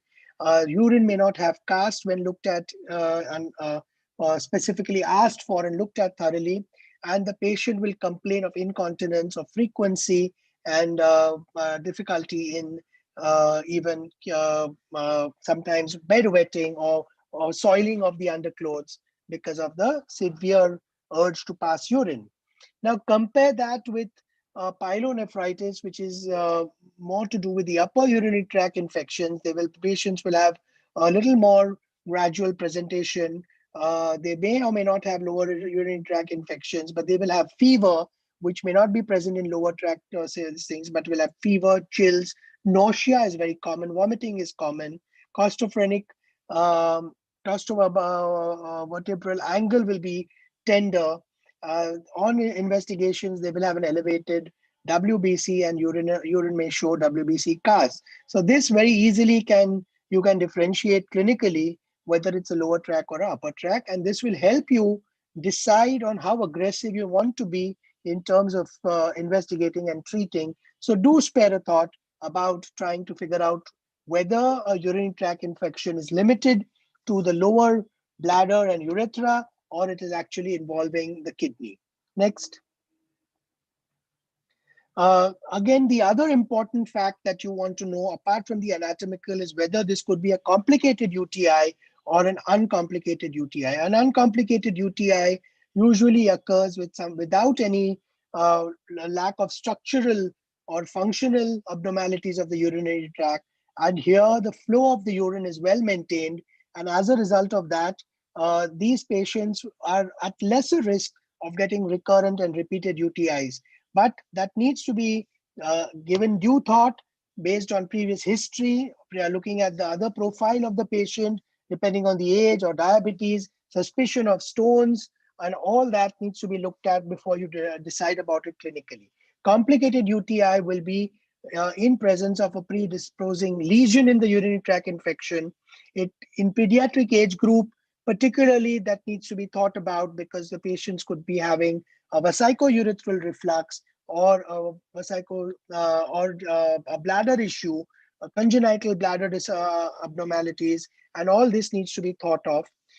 The elderly, they could be having stones for some reason which you will previously elicitate in history, or may have had an indwelling catheter. So all these things must be elicited in history and thought about before jumping to treating it.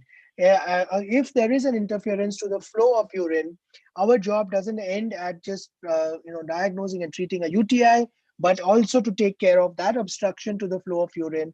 Otherwise, you're setting up this patient for multiple urinary tract infections and issues arising out of it. Next. So you could have an uncomplicated acute urethritis or cystitis. And here it could mainly be a young person in the sexually active age group.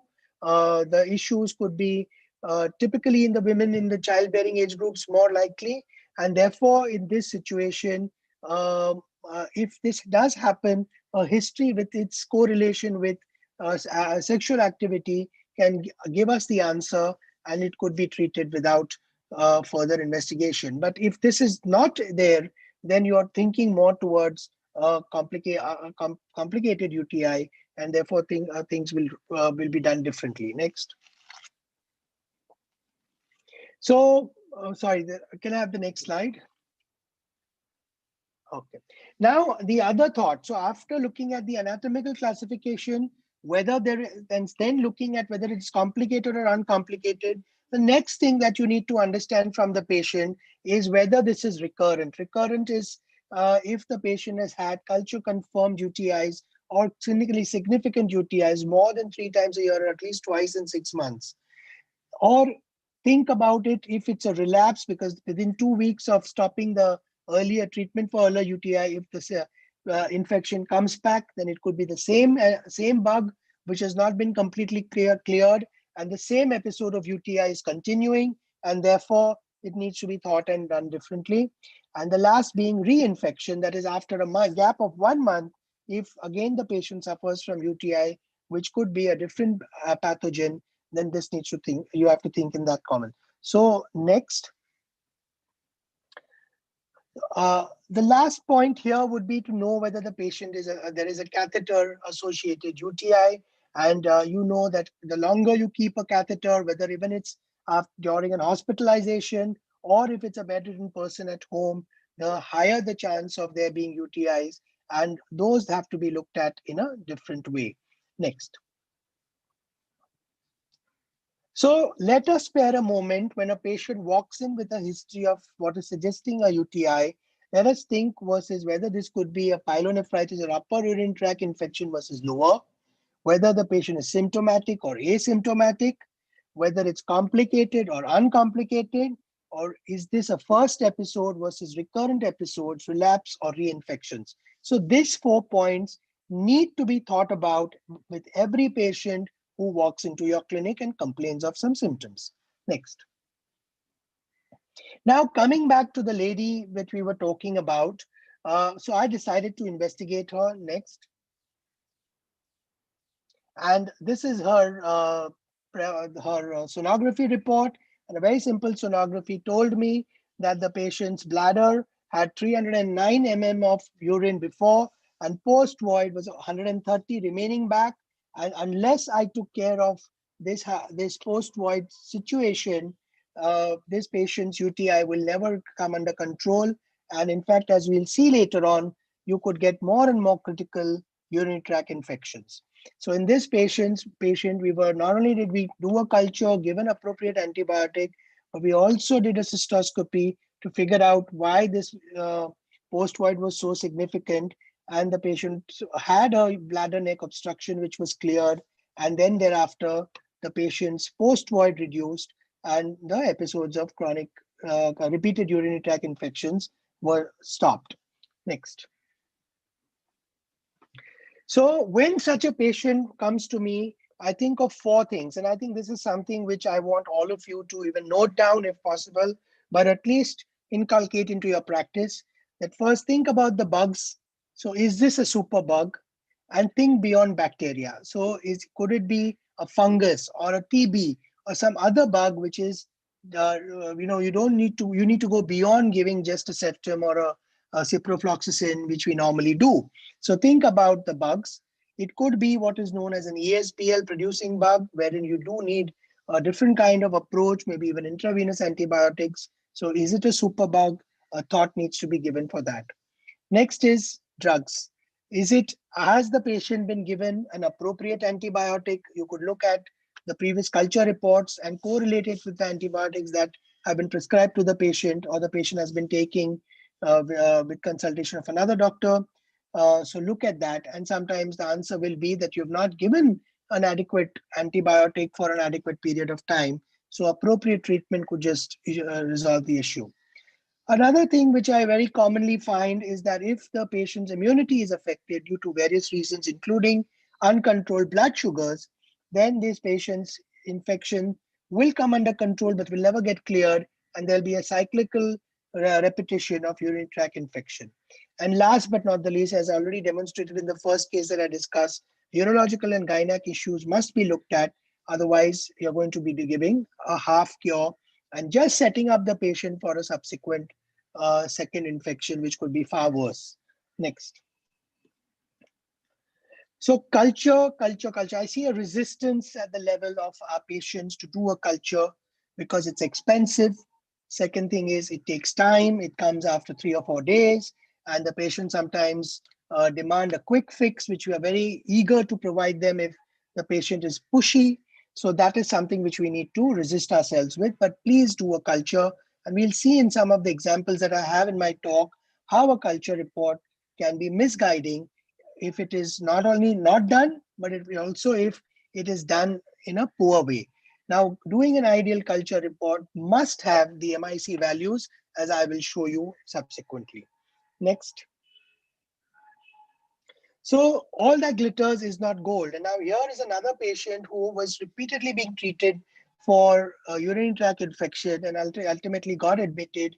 And at that point of time, I was given a reference for the significant pyuria.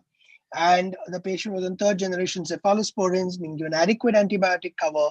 And I also saw that the creatinine had been gradually increasing from 1 to 2.2. Now, when I looked at the dipstick, it was suggestive of esterase, but nitrate negative. Now, these are the, the urine routine, which comes with the 25-pointer, will show you the esterase. Presence of esterase shows the presence of leukocytes, but absence of nitrate could suggest that there is no infection. So here in this case, the patient, we had a suspicion that the patient had presence of WBCs without the presence of at least certain common bacteria which are nitrite producing. So we did a more detailed study of this patient. Next. And what I found is that this patient had a drug-induced acute interstitial nephritis. And here, in fact, I recommended that we stop the antibiotic, and the creat started settling down because it was the pyuria was arising out of the irritation of the drug to the kidney, causing interstitial nephritis. And here the kidney, again, a repeat culture done, was negative, and we actually documented presence of eosinophils in the urine, which confounded the diagnosis of acute interstitial nephritis. So again, all that glitters is not gold.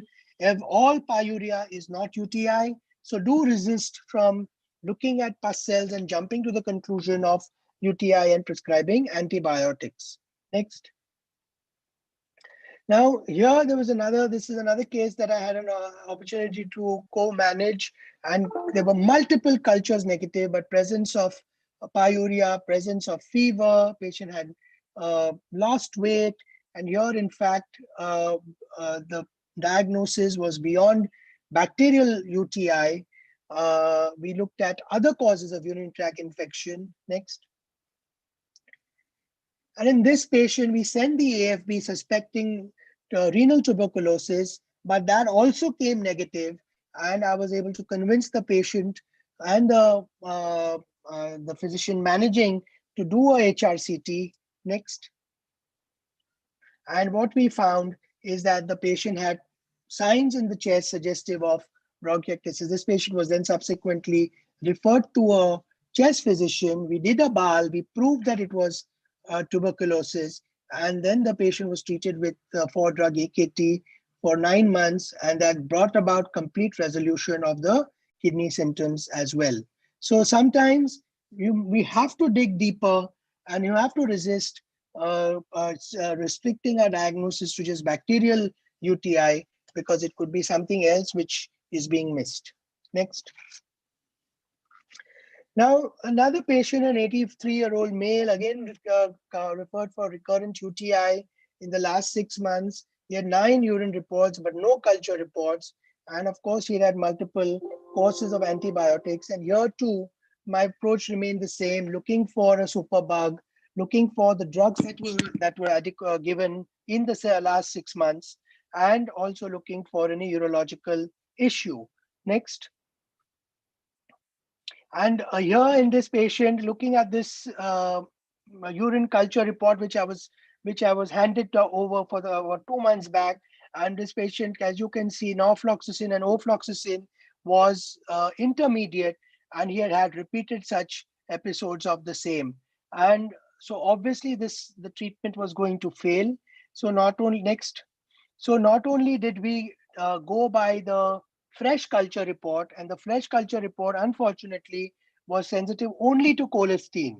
And I will show you how this repeated treatment with oral antibiotics, which were not sensitive, led to this kind of a picture where the patient had no option but to take an expensive drug which was nephrotoxic, multiple times IV, as a result had to be admitted, and for us to clear out the infection.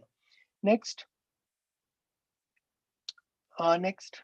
So this is what happens, that you have a patient who comes from a community infection, and the patient has, as you can see, the green bugs are the ones which may be sensitive to the routine antibiotics that you give. But there is one, the red bug that you see there is the ESBL producing bug, or which is the resistant bug which is there. Now, when you give these people without a culture, you treat them with quinolones or first and second generation cephalosporins. What you're actually doing is giving a chance for the ESBL bug to survive. Next. So then what happens is that some of the non-ESBL producing bugs do die, but the ESBL bug continues, and subsequently it will start proliferating. Next. So the culture done the second time will be again showing more of ESBL bugs and will show resistance to most of the commonly prescribed antibiotics orally. And then you'll be left with nothing but amikacin or ertapenem or meropenem. And then if you wait even more and give furthermore inappropriate treatment, then you are actually having a majority of ESBL producing bugs, which are primarily sensitive only to something like colistin or polymyxin B or zevicepta, which are all higher antibiotics.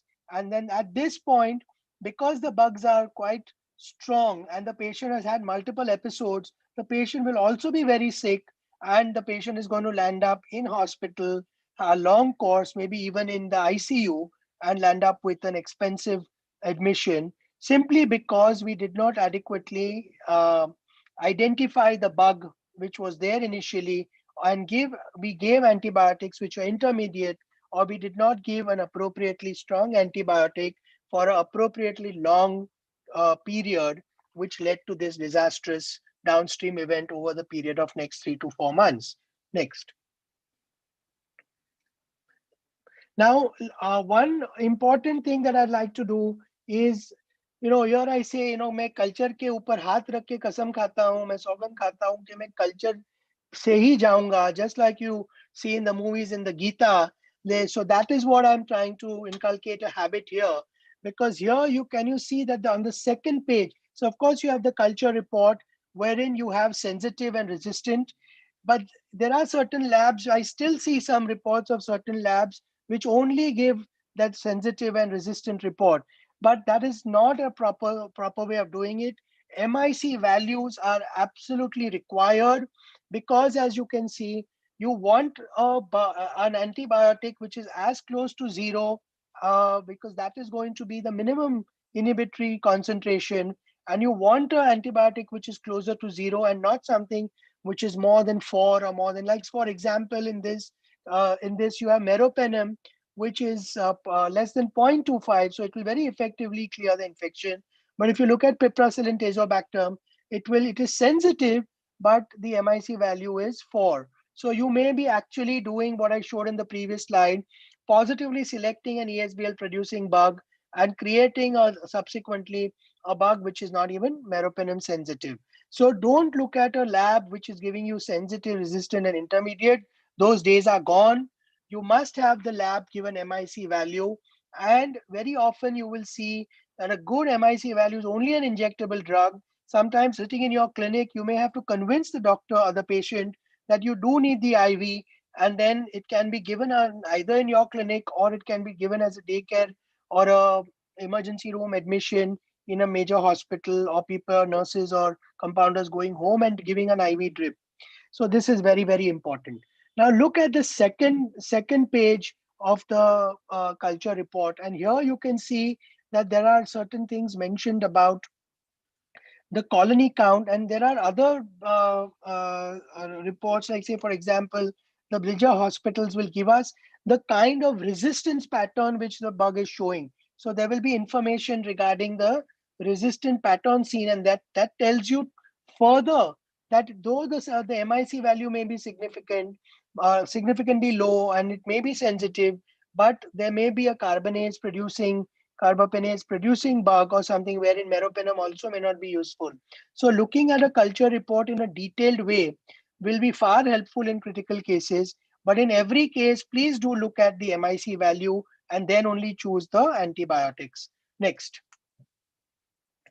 Now, sugars, I've already told you that it is, unless you control it simultaneously, you're giving heavy antibiotics. You're trying to take care of the urological and gynec issues, which are, perpetuating this infection.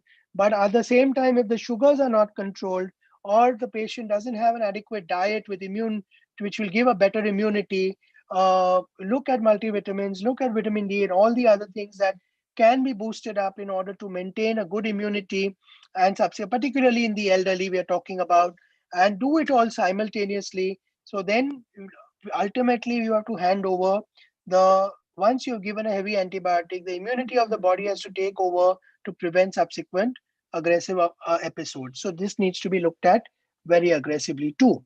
Next. So again, as I say, the fourth point being OBGYN gynec evaluation. Next slide, please.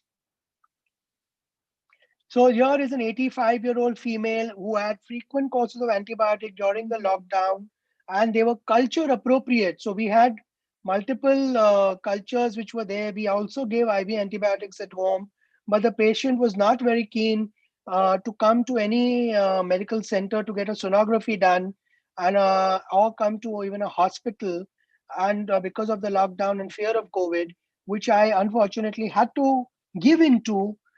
So we lost a couple of months, and ultimately the patient did come to the hospital, eventually get the testing done, and what we found was that there was a significant hydronephrosis leading because of an obstructive stone causing a problem which led to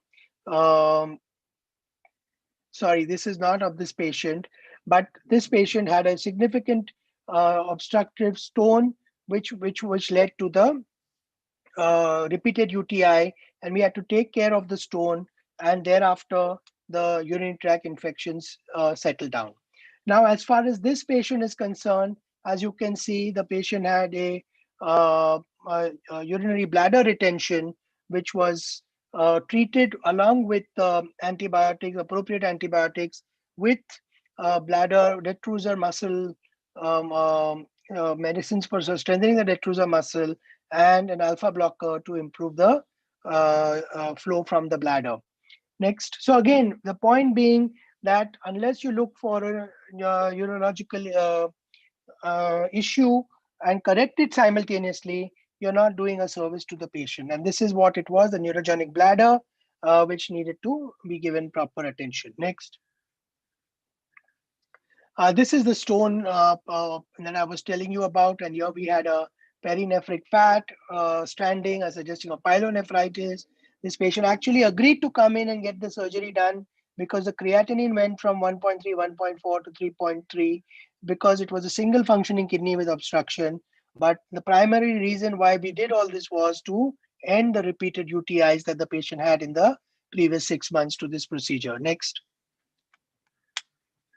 So this patient underwent an IRRS and the stone was removed. This is done just 3-4 days, earlier this week only. Obviously, we hope that his repeated UTIs will now get under control once the stones are out. Of course, the creatinine also we expect to come back to its previous baseline. Next.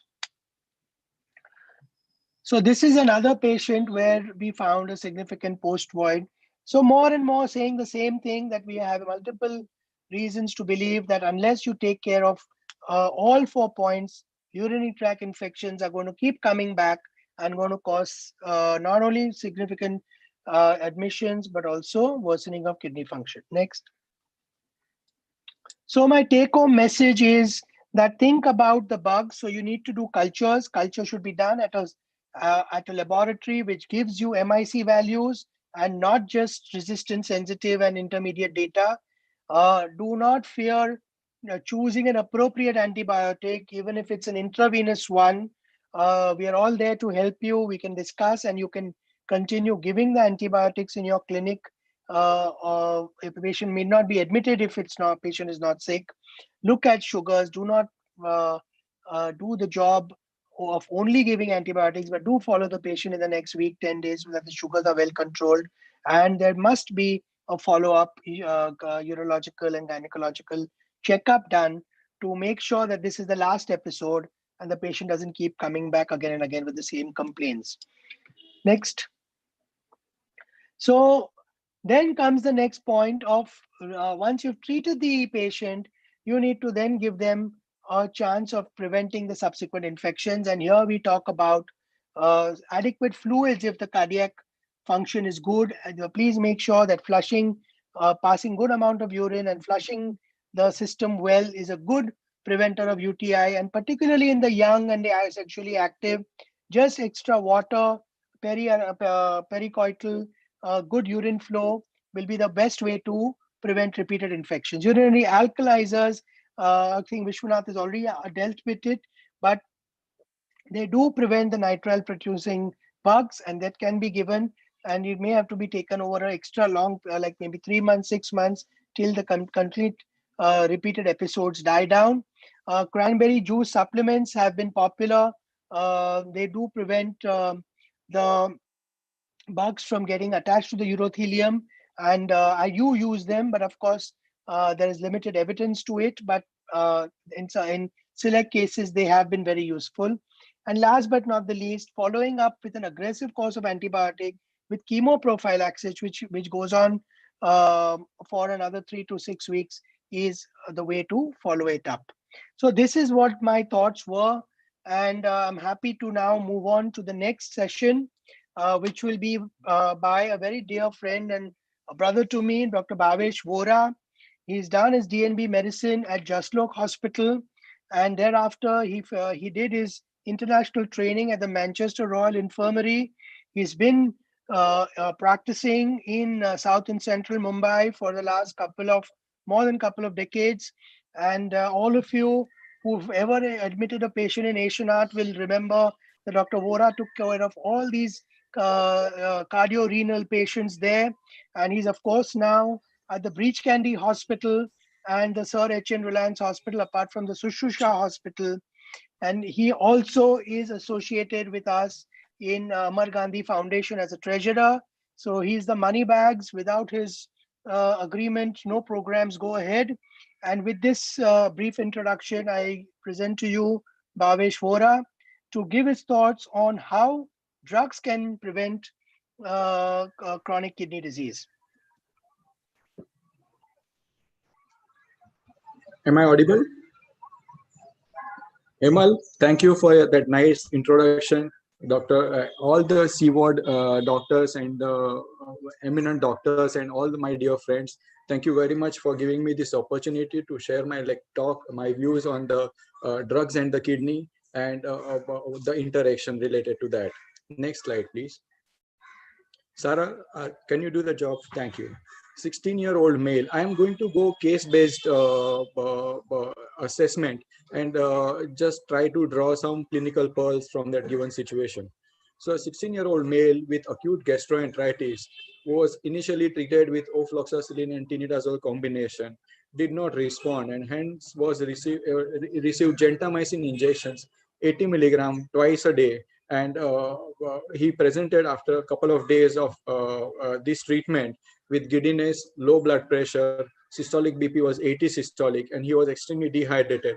And on admission, the creatinine was 2.4. Next. Sarah.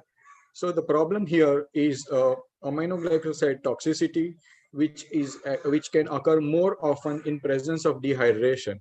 So when we are using aminoglycosides, and if the patient is volume depleted, then the propensity of toxicity related to aminoglycoside is more likely to happen. Also, another point, another lesson that Sarah, next slide, one, next please. So the lesson is risk of AKI is higher in presence of dehydration. Also, we need to know that the risk of AKI will be higher when you are using multiple doses of aminoglycosides. So if you are using once a day of aminoglycoside injection, preferably a long-acting injection, then the toxicity is less and the efficacy is better. So as far as aminoglycosides are concerned, the efficacy of the drug depends on the peak level. That would depend on the amount of dose given, and the toxicity depends on the trough levels. So if you are giving it more frequently, you are more likely to face aminoglycoside related side effects. Next, please. Here is another example of a 54-year-old diabetic, hypertensive for 3 years, and he had gradually progressive edema over 6 months, and which became worse since a month or so, and he then started becoming orthopnic. So obviously the drug of choice is a diuretic, and he was started off with 40 milligram, which did not work so well. So gradually it was increased up to 160 milligrams per day. And then because even with that, there was a partial relief, a new drug like metolazone, that is Zytanix or metos was added, and then the edema subsided. Now the patient, having taken treatment for several months, was tired of visiting the doctors frequently. And once his symptoms subsided of orthopnea subsided, then the patient was lost to follow up. He continued with the medication which was working on him. And unfortunately, it led to about 3 weeks. By the time it was 3 more weeks, he became very weak, and he presented to the emergency care with hypotension, drowsiness, and paralytic ileus. He had not passed motion for 3 days, and he had a bloated stomach, and the electrolyte abnormality was there, that the sodium had gone down to as low as 112, potassium was only 2.7, his BUN was 70, which is 35 times more than the creatinine level, indicating there was a significant pre-renal component now because of the hypovolemia, which occurred because of aggressive diuretics. Next, please. So the problem is diuretic abuse, and the lesson that we need to learn from this is that whenever you start diuretics, it's something good to use. Like for diabetics, you would start medications, and then you would monitor that the sugar should not go down, patient should not get hypoglycemia. Similarly, when you start diuretics, you must make sure that you have checked the weight of the patient, and you have to have a rough calculation in your mind that if the patient has edema on the shin and not beyond that, he's not breathless, not showing any signs of pulmonary volume overload or anything, then maybe reducing his weight to by around 4 or 5 kgs will be sufficient to achieve enough, treat the hypervolemia adequately. But if you, on the other hand, if the patient has pulmonary edema kind of a situation, maybe he needs more than 5 kg of weight loss. So if you have monitored if you know the starting weight, and if you are monitoring the body weight of the patient, and if you realize that he has lost 10 kg weight and there is no visible edema, it's very important that you de-escalate the dose or you reduce the dose of diuretics, and thereby prevent the diuretic related side effects on the renal function. Next slide, please. Here is the diagram which shows where all the diuretics are working. But before you go into the looking at the site of action of all the diuretics, what I want you to see is that the top, if you can see this top 1/3 of the slide, the picture shows that it is the cortex, that is where most of the glomeruli, more than 90% of the glomeruli are situated there. And the rest is medulla. The lower 2/3 is medulla. If you look at the blood supply of the kidney, 90% of the blood supply of the total blood supply of the kidney goes to the cortex, and only 10% of the blood supply goes to the medulla. So medulla is deprived of blood supply. So whenever there is hypotension, hypovolemia, The first part that gets compromised is the medulla, not the cortex, because 90% of the supply will still continue to go to the cortex. And this is a protective mechanism to preserve the renal function. As a result, the medulla is the first to get hit in presence of hypovolemia and hypotension. And one would end up most often with acute tubular necrosis because the tubules, which are situated largely in the medulla, get affected first. So hypotension patients, acute tubular necrosis, this is the reason for it. Now let's look at the site of action of the diuretics. Now we draw a parallel that if you just block one side of the one zone of the nephron, not the proximal, not the distal, not the collecting duct, and you just block the thick ascending loop of Henle, that is where your Lasix and Ditor is working. And if you just block the nephron over there, then there can be, it can overcome the resistance at the level of the distal convoluted tubule, and the diuretic in the long term may not remain very effective. So patients who have refractory edema, it is a good idea to combine the two diuretics which are working at different sites on the nephron, say loop of Henle and the distal convoluted tubule, or loop of Henle and the collecting duct, and that will produce more potent diuresis. So refractory edema, think of using two diuretics working at different site of action. Next, please. Here is another patient, a 45-year-old female, known case of rheumatoid arthritis since 13 years, and she was taking diclofenac sodium for a very long period of time. The patient developed hypertension since 3 months and also developed edema since 6 months. So there are pointers that maybe the renal function may be getting compromised. This patient was evaluated. The investigation showed that the creatinine was 1.6, and hence diclofenac, which is the obvious likely cause, was stopped.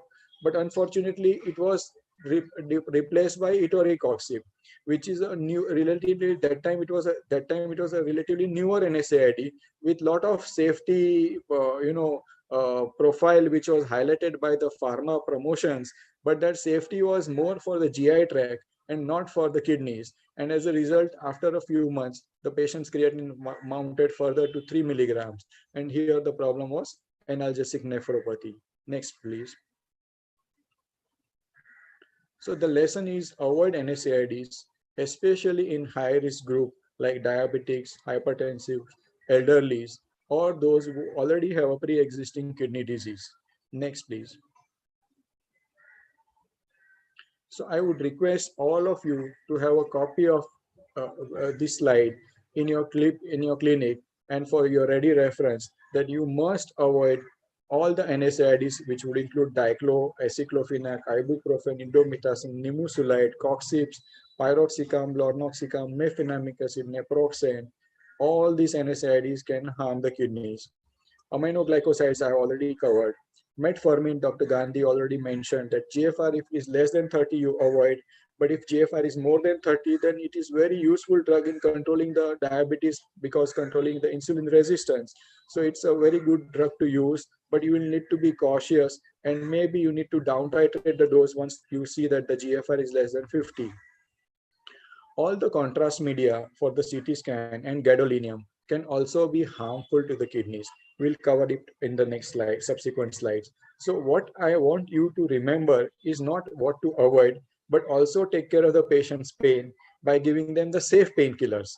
So which are the safe drugs? So paracetamol, giving up to 2 or 3 grams per day also would be safe. Mind you, if you are going to use it for long term, then you will need to remember to look at the liver function, because large doses of paracetamol can harm the liver. But if you are using for short term and those who have normal liver function, there should not be major problem. Tramadol, dextropropoxifen, dicyclomine are also safe drugs to use. And among the antibiotics, aminoglycosides are the one which are harmful, but macrolides and your quinolones and most of the cephalosporins and penicillin group of drugs, of course, if there is no hypersensitivity to penicillin, can all be used safely in patients with kidney disease. So if you have a patient who has a creatinine of 1.3 and 1.4, who is elderly, where the GFR may be compromised already, and there if you give for the toothache, you end up giving him a 7 days course of say diclofenac, there is a likelihood that the patient can develop acute kidney failure. And also, if you are using, especially if you are using the newer NSAIDs, then there is a evidence of very high incidence of acute coronary syndrome. I've had a patient with acute MI simply because he consumed 7 days. He consumed aceclofenac for his toothache, and he ended up with an acute MI and cardiogenic shock. So this is something important. Next, please. Here we have a 30-year-old male who presented with severe headache. Blood pressure was 190, 110. So it's a hypertensive crisis kind of a situation. The creatinine, fortunately, was normal, because whenever you have hypertensive crisis, you need to make sure that you need to keep in mind secondary causes of hypertension in this group of people. So as a result, the creatinine which was done was 1.1, and the ECG and the 2D echo, which was also readily available at that time, was also done. And then the patient was also subjected to the sonography and was started on ramipril and hydrochlorothiazide. Now, having given a diuretic hydrochlorothiazide and ramipril, the blood pressure improved. And unfortunately, the follow-up creatinine of the patient went up to 3 milligrams per deciliter, and hence referred to the nephrologist. Now, as nephrologists, we have very, very easy job to do. We just need to take history, figure out what were the last few things done on the patient, and undo it. Go back one step, or go one step backwards, and most of the time you are able to solve the problem. And that is what exactly I did in this patient. We stopped ramipril, and because there was introduction of ACE inhibitor induced renal failure was suspected, then that happens more often in patients with bilateral renal artery stenosis. It can also happen in patients without renal artery stenosis if they are terribly volume depleted. And so once the ramipril was discontinued, fortunately the creatinine came back to normal at 2 weeks. And then the renal angiography confirmed that there was bilateral renal artery stenosis. And the intervention which was done, because it was bilateral renal artery stenosis presented with ACE-induced AKI, patient was subjected to intervention, and post-intervention, the patient's creatinine and the blood pressure became easy to control. Next, please. So the problem was ACE inhibitor-induced AKI, especially in presence of dehydration. Next, please. The lesson is ACE and ARB may not be tolerated in presence of dehydration or bilateral renal artery stenosis. Next, please. So here I'm trying to depict a diagram as to why ACE inhibitors do not get tolerated in some group of patients. If you see on the right-hand corner, this is the glomerulus magnified about 1,000 times. And if you can see on the left top, there is AA, is the afferent arteriole. And on the right side, you can see EA, which is the efferent arteriole. So the afferent arteriole brings the blood to the glomerulus, and brings blood to the glomerulus, and efferent arteriole takes away the blood, which is after post-filtration. So if there is an efferent arterial constriction, that will help in maintaining enough pressure through the glomerulus in order to generate enough glomerular filtration. ACE inhibitors will block this EA site of renin-angiotensin mediated site, and as a result there will be efferent arterial dilatation, and the glomerular filtration pressure will go down. So that is the mechanism of action of protection by ACE inhibitors, that once the glomerular filtration pressure has gone down, the proteinuria will reduce and the renal disease progression will reduce. But in presence of dehydration, this efferent arterial constriction is important to maintain enough GFR, which will get knocked out in presence of dehydration. And as a result, ACE inhibitors may not be tolerated in certain situations. Next, please. So here is another case, a 64-year-old diabetic, hypertensive, progressive dyspnea and edema since 1 month, and now had anorexia since 15 days. So if you see in my presentation, most of the patients are either having diabetic, hypertension, or both. And that is what is the common scenario, that in our practice, if we are seeing patients with CKD, almost I would say 75 to 80% of them will have either of these risk factors or both of these risk factors. So this gentleman presented with 15 days history, and he was seen by a non-invasive cardiologist physician, and he did the ECG in his clinic. He did the 2D echo, and ECG was normal, and the 2D echo showed there is low ejection fraction, and so there was a cardiac failure. Congestive cardiac failure was evident in this patient who was elderly with risk factors, and for the congestive cardiac failure was started on 2 medications, lasilecton, a diuretic, and ramipril. Unfortunately, after a few days, this patient presented to the emergency of Sir Harkishan Das Hospital and with uneasiness and syncope. Now, 64-year-old patient getting syncope is not so common. And so his pulse rate was 30 per minute. ECG was suggestive of severe hyperkalemia. Potassium was 7.6. So it was a medical emergency. Hyperkalemic bradycardia is a medical emergency. You cannot waste even few minutes. You have to make sure that the potassium is brought down as quickly as possible. Now it's easier to bring down potassium when the renal function is good, because you will give diuretics, you will try and achieve some renal clearance of potassium, and you will be able to treat the hyperkalemia more effectively, provided the renal function is preserved. Unfortunately, this patient's creatinine was 10.2 and his hemoglobin was only 6. So the sonography was suggestive of small shrunken kidneys. So here is a relatively acute presentation of what was otherwise an established chronic kidney disease, which was undiagnosed. And this is how many of the patients behave, that most of the chronic kidney disease patients get diagnosed very late, when the symptoms of nausea, vomiting, weight loss, or progressive edema occurs. And as much as till the time about 25% or more of the renal function is preserved, one may not get many symptoms. So it's very important that we look at the renal parameters as a routine in diabetics, hypertensive patients, pick up the disease early, try and have ideal intervention jointly from your end and from nephrologist end, and combinedly we can retard the progression of the disease and add many years of life without dialysis. And of course, also on dialysis, we can add many more years and increase their longevity.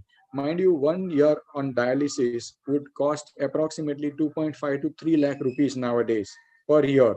Okay, so if you are postponing somebody's dialysis stage by 4 years, you are giving that patient 10 to 12 lakhs rupees of benefit apart from the health benefit that he is going to get. So a small investment in consultation and investigations, it will take the patients long way. One pointer here is that the hemoglobin of 6, and the patient was relatively symptomatic only since 15 days, indicates that the patient is very much used to this situation of hemoglobin of 6. That indicates this patient must be having a chronic kidney disease. And unfortunately, because the patient received 2 potassium sparing drugs, the aldactone and ramipril, then that is why the effect of hyperkalemia was much more pronounced. So the next slide, please. So the lesson is, we must know. Can you go to, yeah, thank you. We need to know how to use ACE inhibitor and ARB. So let's spare a few minutes on that. Next, please. So when you want to use a ACE, when you want to use a ACE or ARB, you need to make sure that you are ruling out the contraindication to use the drug. So as Dr. Gandhi also briefly described, that hyperkalemia it's a very important thing that you rule out hyperkalemia. It's very important that you know the baseline creatinine. If the baseline creatinine is very high, one should avoid using ACE or ARB. If the baseline creatinine is marginally elevated, one can use. If the patient has diabetic nephropathy, hypertensive nephropathy, then this becomes the drug of choice to be used, provided you are going to monitor the drugs. And also you need to rule out bilateral renal artery stenosis. But I would not say this is mandatory to rule out bilateral RAS in all the patients where you want to start ACE or ARB, but you will need to keep that in mind. So you start with the small dose, you start with preferably small, shorter acting molecules. So enalapril or losartan are one of the choices of AS or ARB that is to be started off with. I prefer ARB simply because many of the patients, when you start them on ACE inhibitor, and then 20% of them may get dry cough and angioedema or some side effects. Patients do not like taking medicine which where 10 to 20% of them are likely to get the side effect, come back to you, ask you what to do again, and then you say now you change over to this. So I prefer that ARBs are almost as good as ACE inhibitors with lot of long-term studies available. On target trial which was there for telmisartan also established that its cardiovascular and renal benefits are as good as ACE inhibitors. So I prefer to start with losartan and then switch over to longer acting ARBs if required. So once you start the drug, if the patient has already compromised renal function, then you should try and monitor the creatinine at least twice a week to be in the first week. And if the creatinine and potassium is 25% or more, you can continue to use with caution. And if it is more than 50%, or if the potassium has mounted to 5.4, you may need to either guide the patient on the diet and adjust the other diuretics and try and bring down the potassium. If that is not working, you may need to discontinue using the ACE ARBs. Avoid new introduction of ARB when the kidney function is already less than 25% of the overall function. Next, please. So everything that is Ayurvedic, the patients have impression that Ayurvedic में कोई side effect नहीं है. आप लोग दवा देते हो उसमें बहुत सारा side effect है, poison है. And unfortunately, my brother-in-law, unknowingly, unknowingly, he is diabetic. His problem was severe constipation. He took advice from his friends who were using this medicine, and he developed edema fit, extreme fatigue, myalgia, and he had dyspnea on exertion. And the blood pressure was normal. There was evidence of pallor and normal heart sounds. I did the investigations. To my surprise, the hemoglobin was just 8.5, urine albumin was 1+, creatine had gone up to 1.6, and he had normal cardiac function, and liver enzymes were elevated, and the albumin levels had gone down. And on digging the history, he said that last 6 months, he has been taking some Ayurvedic churna, which was containing bhasma. On further digging the history, that relieved his constipation, but unfortunately it caused harm on his hematological system, on his liver, as well as on the kidney system. His further investigation showed that his lead levels were 176, which is very high. And as a result, there was a clear diagnosis of lead intoxication because of bhasma containing Ayurvedic preparation, causing anemia, hepatitis, and renal dysfunction. Fortunately, after discontinuing the churna for over a period of a year or so, he took a year for his hemoglobin to normalize, for the creatinine to stabilize, to normalize, and myalgia to disappear. So these heavy metals take very long time to get washed out of the body.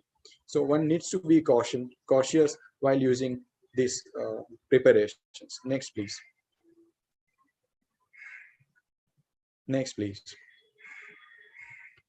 78-year-old female, severe backache, went to orthopedic, took an opinion, there was severe osteoporosis. Initial treatment obviously which is valid treatment in majority of the patients, to give vitamin D injections, where this patient received 3 injections of 6 lakh unit each, and then in addition to that, calcitriol and calcium preparations were started. 2 weeks later, the patient developed severe fatigue, polyuria. Patient was passing much more urine, and she felt very thirsty, and she lost significant amount of weight. And then she was admitted with oliguric state, dehydrated state. Creatinine was 1.9, BUN was 25 times more than the creatinine, indicating probability of pre-renal failure. And without our surprise, the calcium came 12. Next, please. So here is the situation of vitamin D intoxication. Next, please. So can you go to previous? So orthopedicians have become very conscious in terms of avoiding using NSAIDs for their elderly patients. So because of that, we had, significant reduction in the referral practice from the orthopedic surgeons, but they decided to continue to remain our friend by loading their patients with loads of vitamin D. So it's important that you monitor the calcium while treating the osteoporosis. Next, please. Here is a patient who was very health conscious, and for almost 3-4 years that patient had not done his health check, and then after 4 years when he did his health check, he figured out that he has significant hyperlipidemia, and he had stopped doing his exercise, walking, running, jogging, all those things, and his lifestyle had become little stagnant in previous 4-5 years. And then suddenly, after seeing this hyperlipidemia report, he became enlightened about his health, and he was put on rosuvastatin plus fenofibrate combination for his hypercholesterolemia and triglyceridemia. And then he presented after 10 days with severe myalgia. He had cola-colored urine, and he had developed severe oliguria. For a few days, he had started passing very little urine, and which was very dark and blackish urine he had started passing. And the investigation showed that the creatinine was 7, and the urine routine showed that there was strong evidence of occult blood without any RBCs. So though the urine was looking very dark, muddy, black colors to urine, but there was no RBC in the urine. This is a pointer that there would be a strong possibility of myoglobinuria. And of course, symptoms of myalgia, we had done the CPK levels, which were very, very high. So it was a situation of myoglobinuria causing severe acute renal failure. This can happen more often. Next, please. So the problem was myoglobinuria causing the acute renal failure. Next, please. And the lesson to learn was statin plus fenofibrate. The combination can cause myoglobinuria, especially with rosuvastatin and fenofibrate. So you'll need to be watchful, because nowadays most of the patients would get put on this combination of medications because they are very effective in controlling the lipids. But you need to be watchful that if there is an acute rise of creatinine, you need to keep a watch for the symptoms of myalgia, watch for oliguria, any discoloration of urine. And if that is the case, you please make sure that you have figured out that there is no myoglobinuria or acute kidney injury. And unaccustomed exercise can also lead to a lot of muscle fiber utilization, muscle trauma, and that can cause myoglobinuria. Next, please. Here we have a 62-year-old male diabetic who had an acute coronary syndrome and presented to the emergency within the window period and underwent a primary angioplasty and was referred because the creatinine was 3. Digging the history and looking at the previous figures, there was a creatinine value was 1.6. So there is all possibility that there was an underlying diabetic nephropathy which was cooking up, which the patient never realized.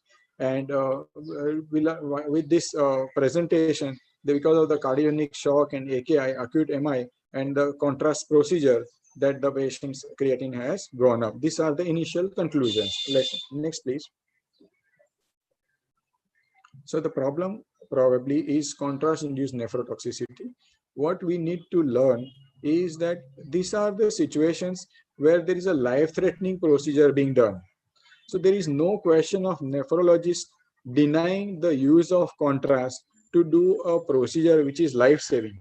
No point in dying with normal creatinine because of the MI. And obviously choice is to let the patient be subjected to the contrast, but with preparations. So earlier the reference given to the nephrologist will help kind of preparation for the patient point of view. It will help us preparing the patient more effectively to accept the contrast effect, and also will be more watchful of monitoring the renal function and try and maneuver the therapy more effectively.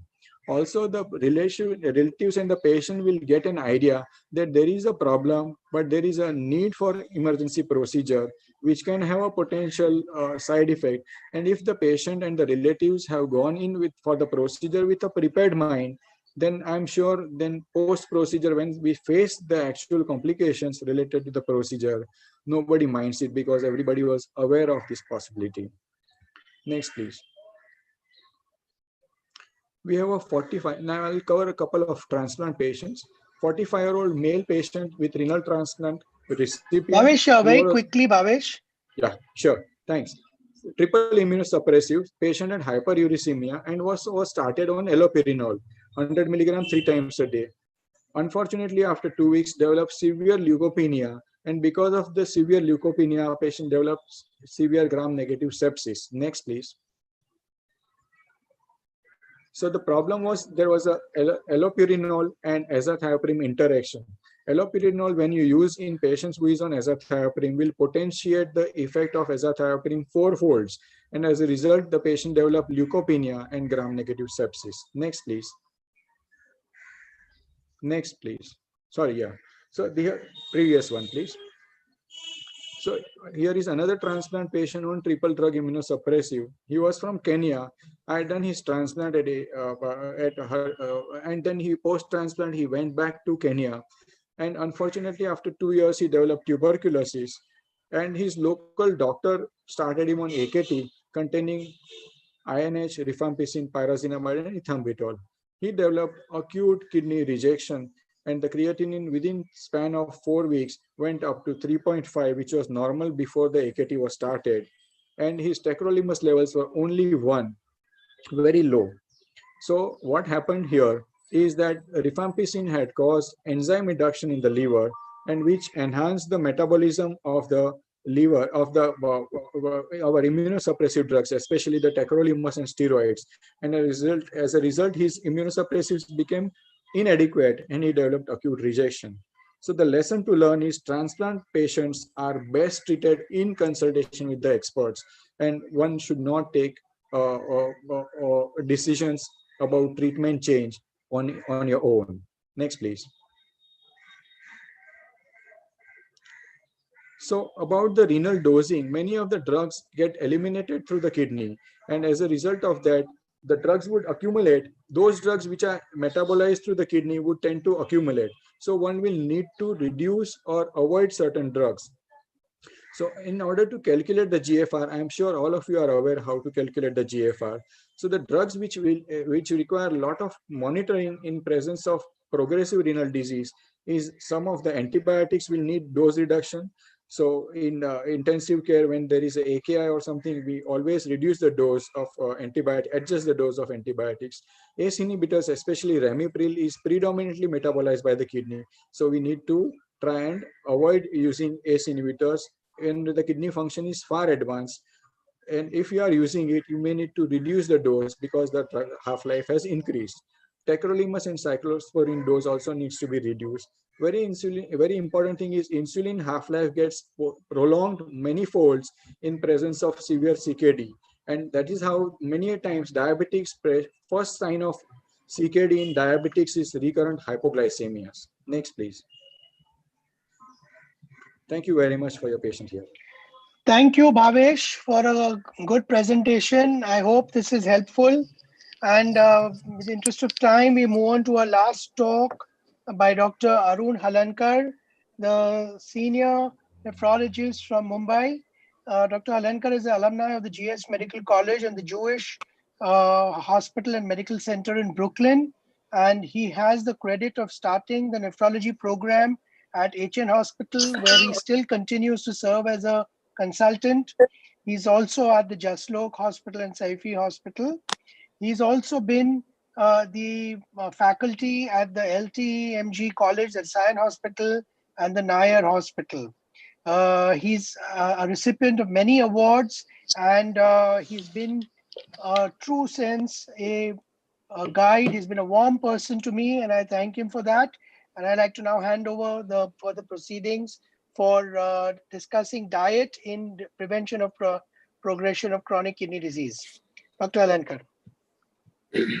Thank you, Hemal, for such kind words. I also thank the organizers of the C Ward, mainly Anil Bhai, Kamlesh Bhai, and Vibhakar, for inviting me to be here.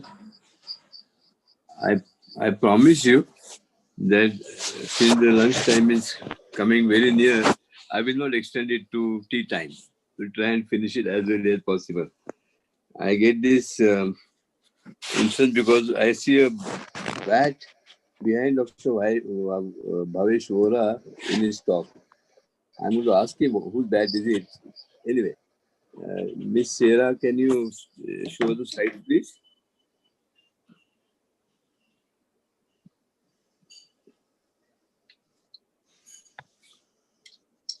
Hello?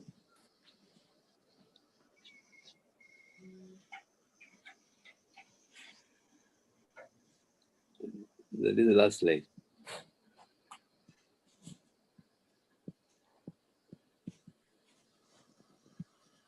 Okay. After hearing all the Ramayana, I'm going to tell you the definition of CKD.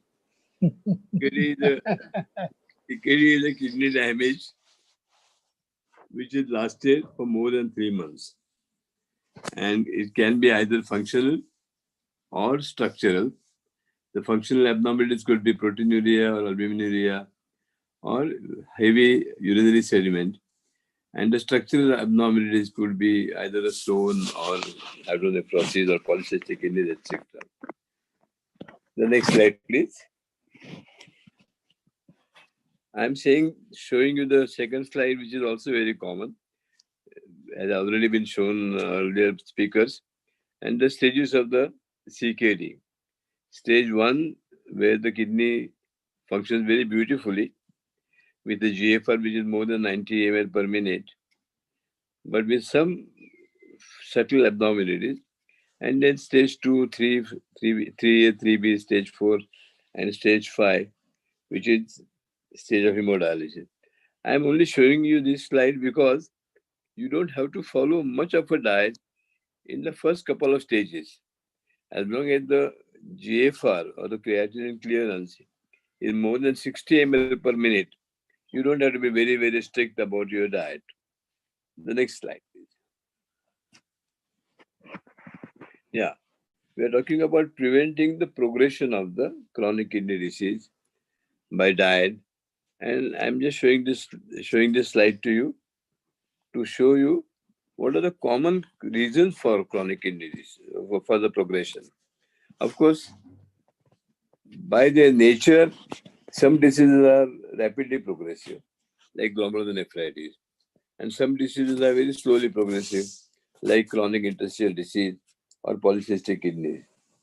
And in this slide, the main 2 points I would like to point out is hypertension. Systemic hypertension is one of the major causes for progression of the disease, and the amount of proteinuria, which is again a major cause for progression, because they will cause progressive glomerular and tubular interstitial disease.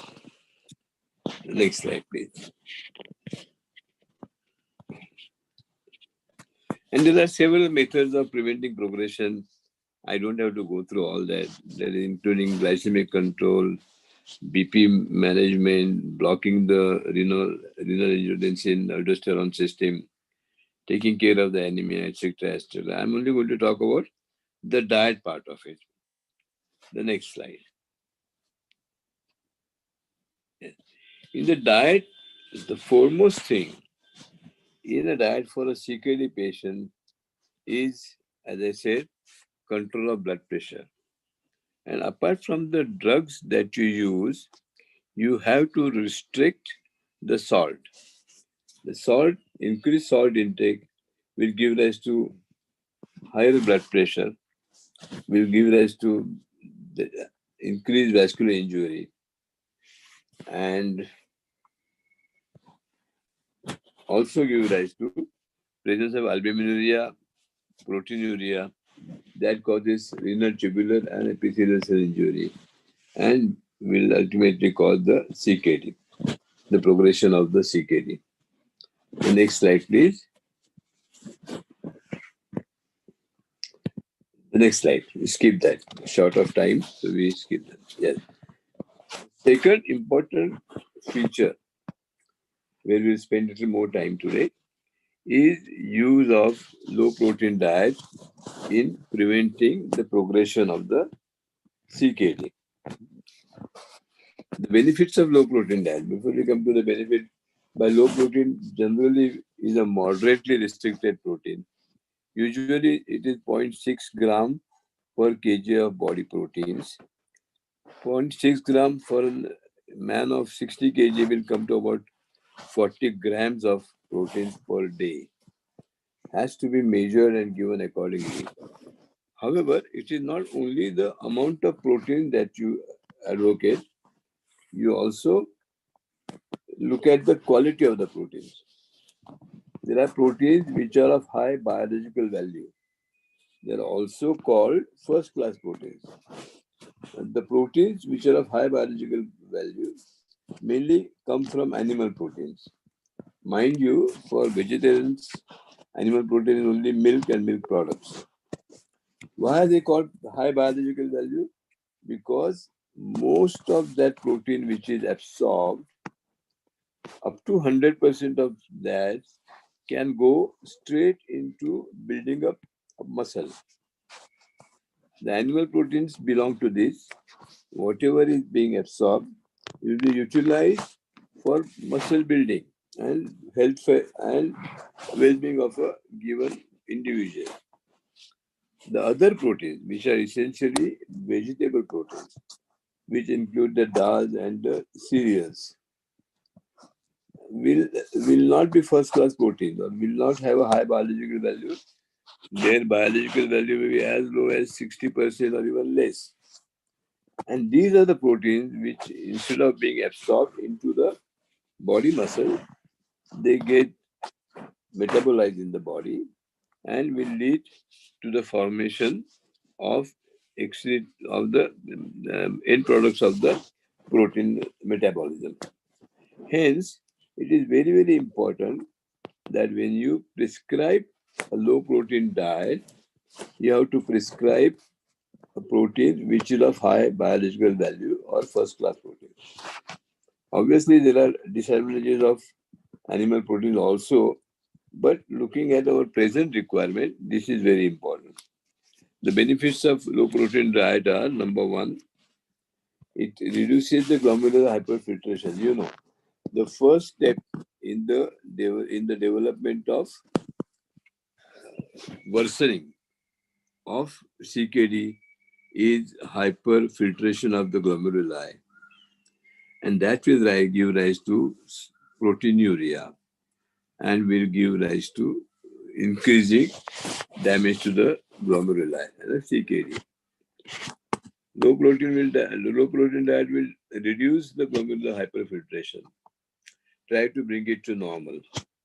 Hence, it will bring the degree of proteinuria. It will bring the uremic toxin there because you are using a high biological value proteins. It reduces the reactive oxygen species in the blood and will cut down the oxidative stress in your patient. It will also reduce the metabolic acidosis. It will avoid accumulation of phosphorus in the body. We'll come to that little later. It will reduce the insulin resistance, and of course, it will bring down the blood pressure and all the consequent benefits of normal blood pressure. However, there are some disadvantages of this low protein diet. The main disadvantage is a protein energy wasting. Your patient will tend to get undernourished. They suffer from malnutrition unless you pay adequate attention. Hence, you have to make sure that these patients are well fed. They should not be falling short of adequate requirement of calories. In a CKD, we usually give up to 35 kilocalories per kg body weight, and it's very difficult. Somebody who is suffering from CKD will hardly have any appetite, will be nauseous quite often, might be throwing up once in a while. And that's how, when they are also given a strict restriction of the protein intake, they tend to become malnourished. They also tend to lose protein in the urine, And they are because of the chronic inflammatory stage of all uremics. They have hypercatabolic stage. They have increasing acidosis, and their glucose homeostasis is also disturbed. So major side effect of a low protein diet is a protein energy wasting or malnourishment or malnutrition. And that has to be looked after from day one, because it becomes certainly more and more difficult as time passes by. The next slide. Yes, in view of this, the modification to the low protein diet was still not increasing the protein, but still go ahead, but cutting it down further. Now we start giving them 0.3 gram per kg body weight of high biological value protein. High biological value, which is essentially all essential amino acids, and give them a keto analogs of non-essential amino acids. When you cut down the serum protein and the dietary proteins to 0.3 gram per kg body weight, but when you combine it with these keto analogs of non-essential amino acids, the popular products in Mumbai are renal log or ketosterol. These are helpful in several ways. They keep your protein intake at a lower level, but maintain your serum protein levels to as much as possible. They do not let you get depleted of proteins. They will cut down your salt intake. They will help keeping the phosphorus down. They will increase your serum calcium. They will reduce the acid load and reduce the acidosis. And they will have significant number or significant quantity of essential amino acids which are helping your body nutrition. So as this slide shows, it will have a good bones, it will have reduced insulin resistance, it will have increased protein synthesis, it will reduce the catabolic state of the patient, it increases the erythropoietin sensitivity, it improves the insulin sensitivity, and will slow down the progression of the CKD. The next slide, please. Yes. In other words, the advantages of or benefits of keto amino acid, very low protein diet are, these are, there is enough energy which is maintained. It reduces the metabolic acidosis, which I already said, and will not allow the protein load. It will in fact reduce the protein load further, but still maintain your serum protein level to as good as possible. It will also decrease the serum phosphorus levels and avoid the secondary hyperparathyroidism, and it will not allow nutrition to go below an optimum level. The next slide.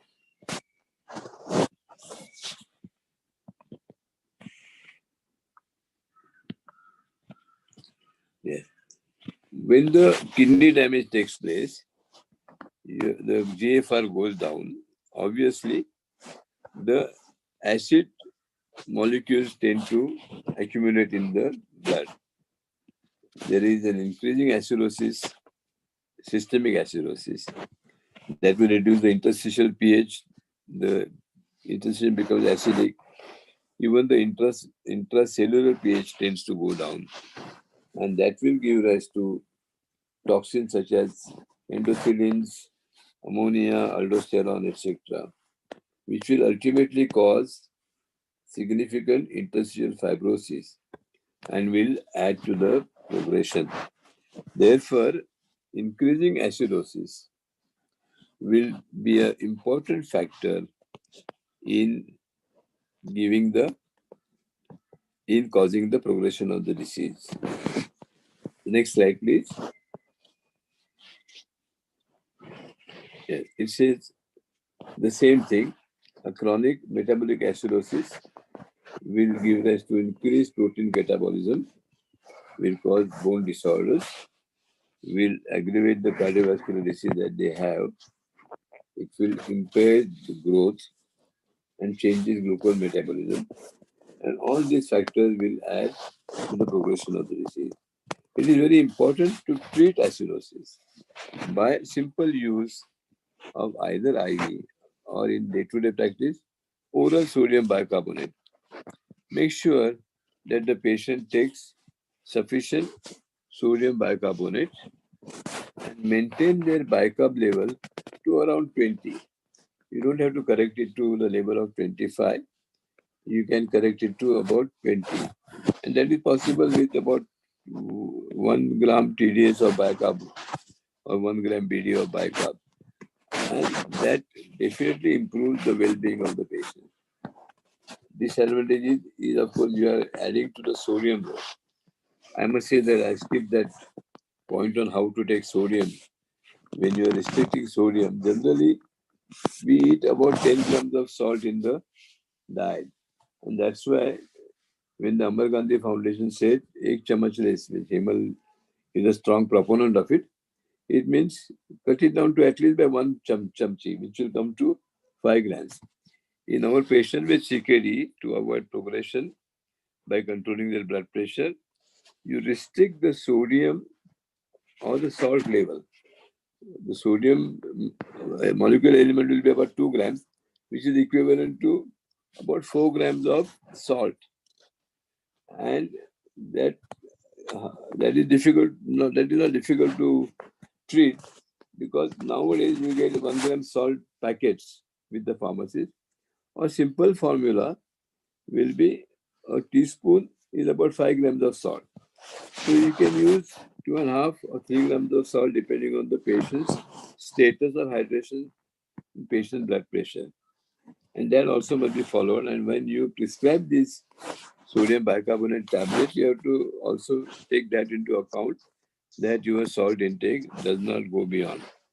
While talking about salt intake, you have to make sure that you only take the table salt and don't take the different forms of salt like low sodium salt or chemical salt, simply because that salt has more of ammonium and potassium intake, which is detrimental to a patient with a chronic kidney disease. So remember that the salt intake must be restricted to about 3 to 4 grams of salt, and the bicarb acidosis must be treated by adequate sodium bicarbonate tablets. The next slide, please.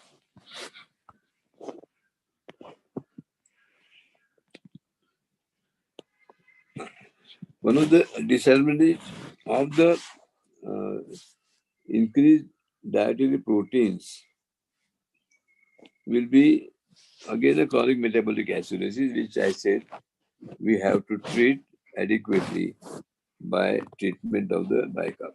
The next slide, please. Yeah. When the kidney function goes down, generally you have retention of phosphorus because of the low GFR.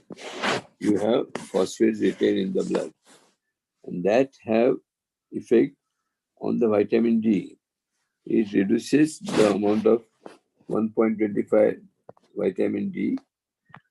It will also cause increased PTH, parathormone, and will cause increased FGF23. And these factors will again cause progression of the CKD. The next slide, please.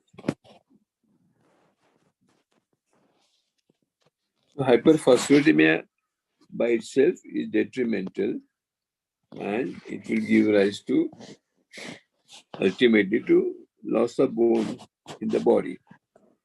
Hyperphosphatemia will cause hyperplasia of the parathyroid, increased secretion of the PTH, and will also cause induced skeletal resistance and will ultimately give rise to a higher serum calcium phosphorus product and might cause ill effects of because of the high product and even secondary bone deposition.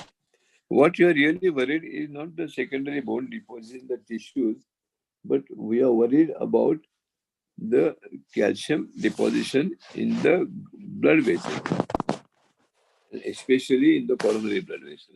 It has been shown that patients who are not well looked after with treatment of hyperphosphatemia will cause coronary artery calcification and might be one of the factors in inducing coronary artery disease. So it is important, and you have to make sure that this hyperphosphatemia is treated by a low phosphate diet.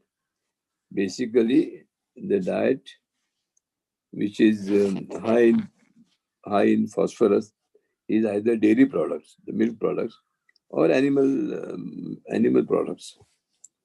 And here, the skill is important to maintain a low phosphorus diet and combine it with drugs like sevelamer, which will bind down the phosphates from the gut. Do not use calcium-containing agents to reduce the phosphates, because they will add to the problem of hypercalcemia. So it is important that this hyperphosphatemia is corrected without using calcium-containing agents, but using drugs like sevelamer, which will effectively control the phosphorus in these patients. Next slide. The next slide, please.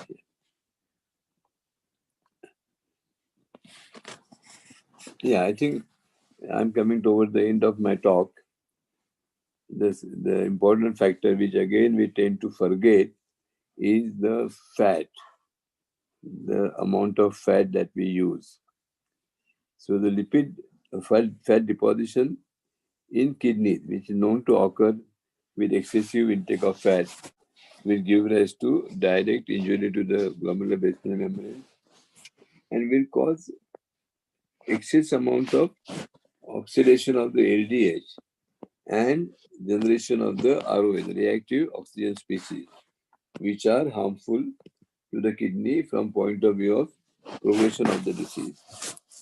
Hence, when we talk of the diet, we have to first think of the salt restriction, optimum salt restriction, number one. Number two, maintain the protein intake to at least low protein diet, at least 0.6 gram per kg body weight. Because two reasons, many people do not like to take the supplemented very low protein diet because of two things, that it's very bad tasting drugs, whichever brand you take. And of course, it's very expensive. The tablet load in the case of ketosteril or Enolog goes to 9 tablets per day, which is 3 tablets 3 times a day. And honestly, if any one of us have tried it out, they're foul smelling. So many patients may not want to take, and the cost is a couple of thousand rupees per month cost, which not everybody wants to afford or wants to spend on it. The second point was a low protein diet, or whenever possible, a supplemented low protein diet with keto analogs. Number three is restriction of phosphate containing foods like dairy products and animal products. And number four is restriction of the fats. Generally, the fats are giving you enough calories, but in a CKD, you have to restrict the fat, which will give you less than 600 calories per day. an average man thinks about 1600, and your fat intake must be restricted to less than 1/3 of that. And that really comes to about 2 or 3 tablespoonfuls of fat, which are unpolysaturate fats. The saturated fat should be restricted further to less than 10%. It's important to remember that because the associated costs. And the last point is, of course, amount of fluid that these patients can take. Many patients, even in reasonable chronic kidney disease, but which are chronic interstitial diseases, are not oliguric, and they maintain a fairly decent urine output with or without or with small dose of diuretic. And these patients have to be assured or guided that they will maintain their hydration, because dehydration is another factor which will lead to not chronic progression but acute deterioration of the patient. So that has to be maintained properly. However, as the disease progresses and as you enter third 3A and 3B and 4 stage, the output tends to decrease, and these patients tend to get more and more edematous. And in those patients, you have to maintain the fluid intake either equal to the urine output that they pass or little less than the urine output, so as to avoid edema or generalized anasarca in these patients. So these are important features of the diet that I tried to summarize in a short time. May I have the next slide? Ms. Sarah, please. No, we have talked about the last slide. And that is the last slide is big thank you. Thank you for listening to me. Thank you. Thank you, Dr. Halankar, for successfully giving us an insight on how to manage the diet in CKD. And in my opinion, that is the key in management of CKD. And with this, we come to the end of this current session. I'd like to thank Dr. Khanna, Dr. Gandhi, Dr. Vora, Dr. Billa, and Dr. Halankar for spending our Sunday with us.